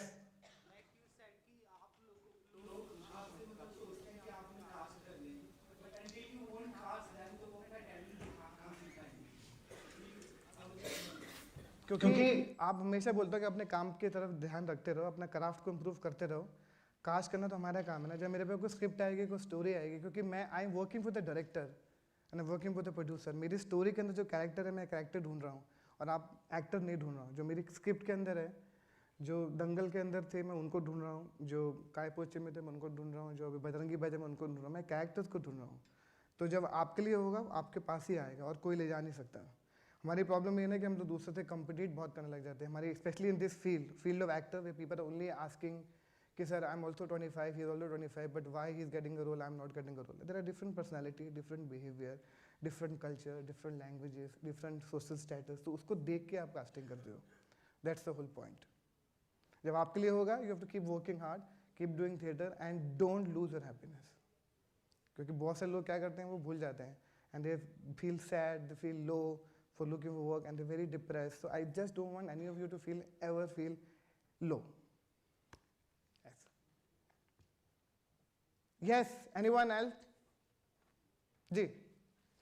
Sir, I just wanted to ask that since you said that I do a lot of theaters and everything, so when you are there in theaters, you might, you are getting good talent. But apart from that, so whenever you are, searching for roles, so how do you get that particular person without getting into theater, for example? There are other people who want to work and want to act, but they don't have the chance in theaters.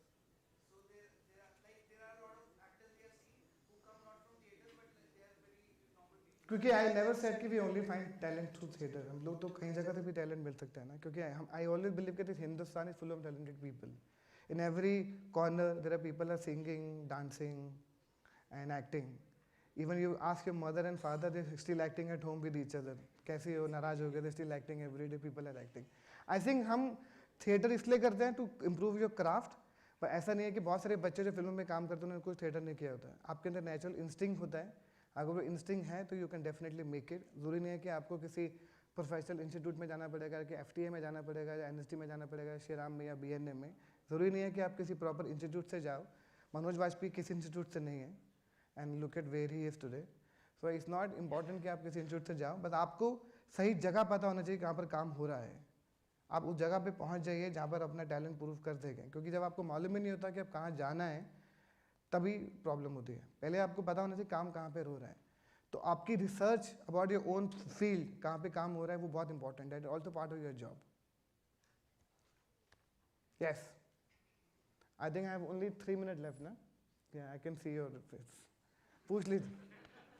That is I you know 50 minute में आदमी क्या क्या बात करेगा जिंदगी के बारे में. यू नो इतनी बड़ी जिंदगी, इतना बड़ा स्ट्रगल, इतनी बड़ी life. Yes.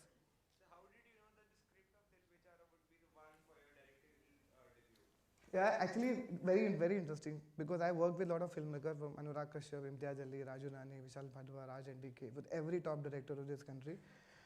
I figured out कि हमेशा लोग बोलते थे कि इतने सारे लोगों के साथ काम किया, किसी की छाप तेरे ऊपर नहीं आ जाए. You know, it's very difficult, क्योंकि everybody saying रहे थे विशाल भाटवर गैंग का है, ये अनुराग कश्यप स्कूल का है, ये राजू रानी स्कूल का है. तो what I wanted to say that honestly I could only, मैंने इसलिए बनाई दिल बेचारा बिकॉज मुझे सुशांत सिंह राजपूत मिल गया था. वो मेरा, आई फाउंड हिम इन काय पोचे, then we became very close friend, then we did few more film as a casting director and I lot of workshop. तो ही ओनली सेड कि भाई why don't you make your first film, and I said but I need an actor so that people can produce my film. He said I am doing it. So then and the story जो मैंने जब fault in start देखी थी, emotional simple story, because I can only make a, you know, मैं emotional film भी बना सकता हूँ about love story. So I said I can't make action film, I can't make comedy film. I wanted to make a simple, beautiful love story, and he immediately said yes, and that's how film happened. Yeah. You know, you need, and I always say that you will find people, अगर आपकी intention correct है, आपको लोग मिलते चले जाते हैं आपके intention के हिसाब से. If you have bad intentions, you will only meet bad people. If you have good intentions, you will only meet good people. Yes, one last सवाल please. Yes.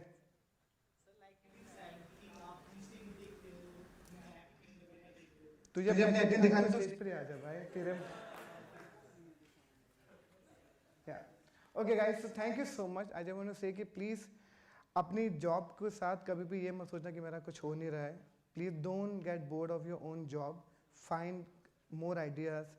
And please be happy. Every day find your Eureka moment. Not कि मेरे एक life में एक बार हुआ था. Every day wake up in the morning and find that moment. You will definitely find it.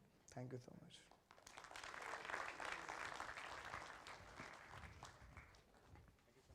Thank you.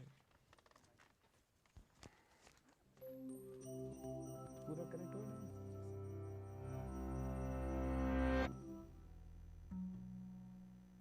If you visit a museum with a collection of modern and contemporary art, you're likely to see works that sometimes elicit the response, "My cat could make that, so how is it art?" A movement called Abstract Expressionism, also known as the New York School, gets this reaction particularly often. Abstract Expressionism started in 1943 and developed after the end of World War II. It's characterized by large, primarily abstract paintings, all over compositions without clear focal points, and sweeping swaths of paint embodying and eliciting emotions. The group of artists who are considered abstract expressionists includes Barnett Newman with his existential zips, William de Kooning, famous for his travestied women, Helen Frankenthaler, who created soak stains, and others. But perhaps the most famous, influential, and head-scratching one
Most of his paintings are immediately recognizable.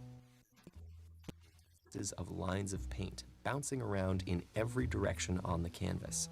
And sure, these fields of chaos are big and impressive. But what's so great about them? Didn't he just drip the paint at random?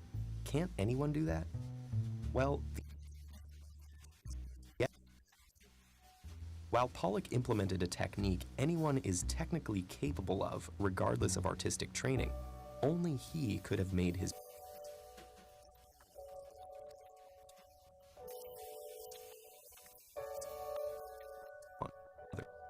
These surrealists supposedly drew directly from the unconscious to reveal truths hidden within their minds. Occasionally, instead of picturing something and then drawing it, they let their hands move automatically and would later tease out familiar figures that appeared in the scribbles. And after Pollock moved away from representation, he made drip or action paintings, following a similar premise. Though he developed a signature technique and never looked for images or messages hidden in the works. First, he took the canvas off of the easel and laid it on the floor, a subversive act in itself. Then, in a controlled dance, he stepped all around the canvas, dripping industrial paint onto it from stirrers and other tools, changing speed and direction to control how the paint made contact with the surface. These movements, like the surrealist scribbles, were supposedly born out of Pollock's subconscious. But unlike the surrealists represented the mind's hidden contents, Pollock supposedly made physical manifestations of his psyche. His paintings are themselves signatures of his mind. In theory, anyone could make a painting that is an imprint of their mind. So why is Pollock so special? Well, it's important to remember that while anyone could have done what he did, he and the rest of the New York school were the ones who actually did it. They destroyed conventions of painting that had stood for centuries, forcing the art world to rethink them entirely. But one last reason why Jackson Pollock's work has stayed prominent stems from the specific objects he made, which embody fascinating contradictions. For instance, while Pollock's process resulted in radically flat painted surfaces, the web of painted lines can create an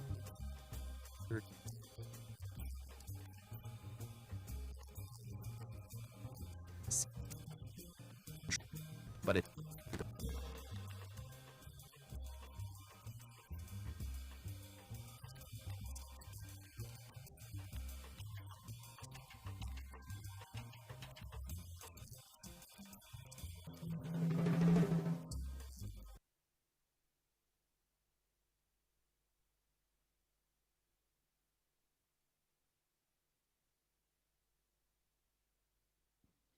Thank you, Mukesh sir, for sharing your experience and inspiring us to follow our passion through thick and thin. It is now time to introduce the final speaker for today, Prachi Tehlan. She is best known for her achievements as a netball and basketball player, for which she has earned the titles Queen of the Courts and the Lass of the Rings. She is an actor, a consultant, an entrepreneur, and a social activist. She made history in 2010 when she became the youngest captain of the Indian netball team. She led her team to the first medal in 2011 South Asian Beach Games along with other victories in the Commonwealth Game. Please welcome Prachi Tehlan.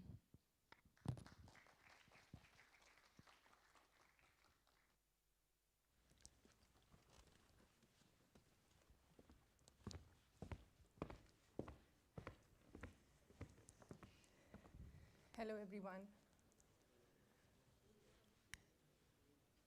Can we have the first slide, please? Thank you. So I'm here to talk about my topic, Eureka. Do you know how many human beings have been born on this planet since the existence of human species? Approximately 108 billion human beings. When 100 billion have already left and 8 billion are still living. How many of these people do you think experienced the truest magic of life? I would say that there would be a very small percentile of that. 108 billion who come and go without experiencing the true essence of life. That is the question I asked myself. That what am I here for? And then one fine day, I was led to this defining moment of my life, which I call the Eureka moment. Eureka moment is a startling discovery, discovering something really iconic, and something that transforms your life, giving it a purpose. The whole life spins around it. The Eureka moment in our life came, or in anyone's life would come when you realize that, or I would say that in my life it came when I realized that I am born to play for India.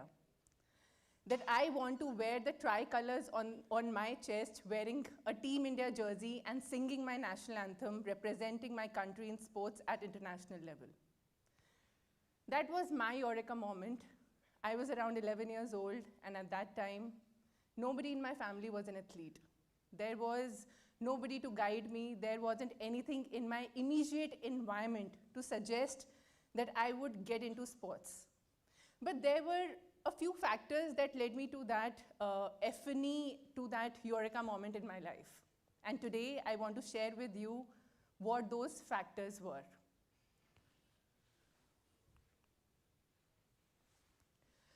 I'll share with you these 3 steps to how any person, according to me, can find their Eureka moment and make their life magical beyond compare. The first one would be, what is it that you absolutely love doing? When I was 11-year-old, I was pushed to playing basketball because I was tall. Of course, you can see, all of you can see that. And that was the time when I was pushed to pursue my passion.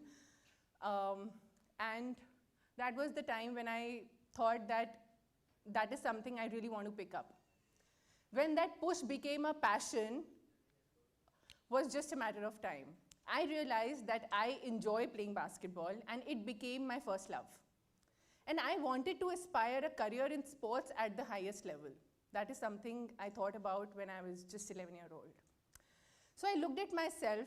It wasn't about age, that I was a certain age, I had to, take that decision. But I got this realization that I love playing basketball, and I love being on the court under the hot sun, sweating and spending hours with the ball, learning new skills, wishing one day to make my country proud. Now, somebody else, could just love music, they could just love writing, dancing, creative arts, technology, science, or anything else. And it doesn't necessarily have to come at the age of 11. For you guys, it can come a little early. It can come at the age of 21, 25, 30. So to everyone listening to me today, I would request you to answer these 3 questions, which I'm going to share with you. And the first one is, what is it that you love doing the most in life? What are you really passionate about? And something that you feel effortless doing. Your love has to come from an original space which is just within you. Try to find out your passion, and that passion is what will motivate you for your good. Life without passion, or life without that sense of strong love for something, is like driving a car without the fuel. Seems like a drag, burden, but with the fuel, the car will run and fulfill its optimum purpose. This is a very simple question, but most of us don't have an answer to it, ever. It's possible that you have been an investor banker for like years, and you realize late in your life that art is your passion.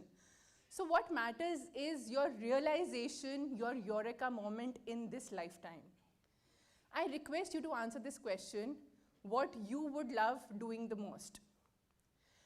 I did this, and this is where it led me, it made me. At the age of 18, I wore Team India jersey for the first time when I got to represent India at the Youth Asian Championship in Hong Kong. And at the age of 21, I became the youngest captain to lead the Indian team in Commonwealth Games 2010, happened in Delhi. Also getting India its first silver medal under my captaincy at South Asian Beach Games held in Sri Lanka. What led me there is not a suggestion from someone else, but something that really came from within, that I am born for this purpose. Second question, whose work do you look up to? Is there a role model that you have? Is there a person that you are inspired by? You don't need to follow that person, but just think about a person or a group of people whose work has really inspired you in your life. For me, that person was my grandmother. She still is. Right from the childhood, I have grown up watching my grandmother being an iron lady, taking care of her family, her work, being super creative, very strong, and a very dominant personality loved by everyone around. A small town girl from Haryana who was multi-talented and have also won so many awards by the Delhi government for her contribution towards education as a principal of a government school. Growing up, I saw her overcoming every challenge in her life with a smile on her face, and that is something that inspired me. And I never heard anything negative from her. She's been an epitome of positivity in my life. My grandmom inspired me to follow my passion and be the best version of it. In your case, it could be your parents, it could be one of your friends, it can be an author, an actor, an athlete, a scientist, anybody. I'm again requesting all of you that you don't have to follow them. You just have to understand their energy and zest. You will also realize that that person you look up to, whose work you love the most, are also people who love their work, and they will inspire you to love yours. Last but not the least, how do you visualize yourself? So as a 11-year-old girl, I sat by myself in my room on my bed and I started to imagine. This episode was constant. This whole world of imagination opened up in front of me, and I visualized myself on a court playing for Team India, the spectators shouting for Team India and cheering for Team India. I visualized all of that. Though it took me around 7 years to manifest, but the visualization happened much earlier, at the age of 11, as I said. So I visualized that I will be representing my country, Team India, and will make my country proud. That is something I didn't leave a chance, and I didn't leave a chance to, any possibility of putting in my 100% to achieve that in my life. I went deep into myself and started to work on the mindset, on the planning, on achieving my goals. To give you an example, Michael Phelps won 8 gold medals at 2008 Beijing Olympics. He used to visualize himself on the podium with 8 gold medals around his neck every day, morning, evening, afternoon. In his book, No Limits, he went on to say that it was his visualization that helped him to achieve his aim and focus on his training. This is the part that most people overlook. Whatever stage in life you are at right now, visualize. And imagine that you would be where you would be 10 to 15 years down the line. Don't visualize money, fame, but how you visualize yourself as a person, as an individual, in your craft and in your work. So these 3 questions,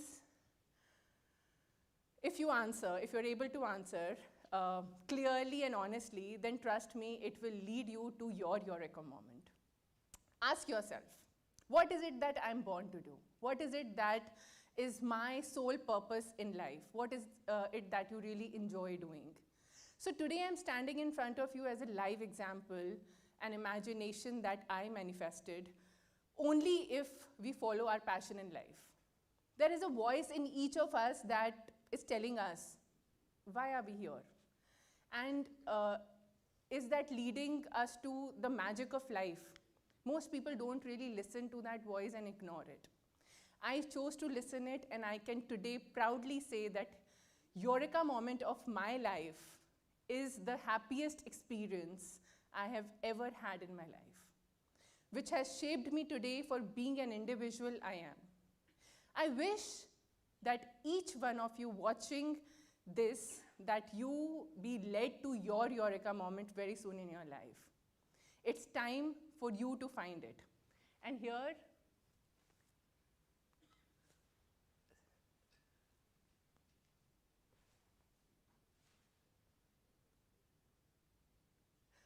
so it's okay. So here I wanted to show you that very specific moment in my life wherein I achieved my Eureka moment. I'm looking at the national flag, standing with my team members in Singapore, being the youngest captain of the Indian team, and with tears in my eyes, and that, so this is the picture. I still get goosebumps because this was my Eureka moment when I achieved my dream, which that 11-year-old little girl saw.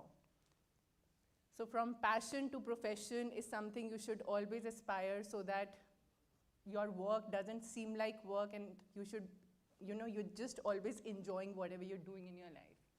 So your Eureka is waiting for you. It is inside you, hidden in your passion. Thank you so much.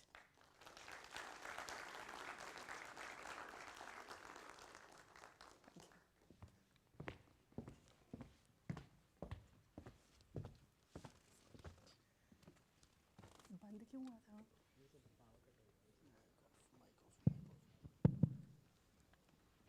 Listening to Prachi ma'am inspires us to navigate to our true passion within which resides our Eureka moment of life.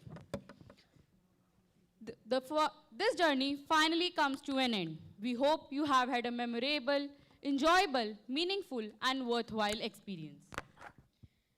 We would like to thank our speakers for helping us encounter new and challenging ideas and making time for us.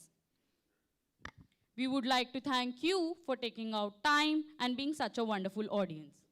Last but not the least, we would again like to thank our sponsors, Amar Ujala, Barbecue Nation, Ixigo, Milk Magic, and Safe Express, without whom this event would not have been possible. Most of us have one big idea at some point in our life. That is our Eureka moment. It comes to us all in different ways, often by chance of serendipity.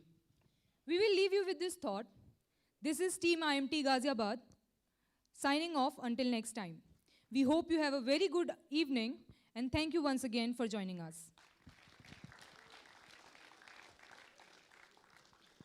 We would request you to please fill the exit survey that you will receive on your mail shortly.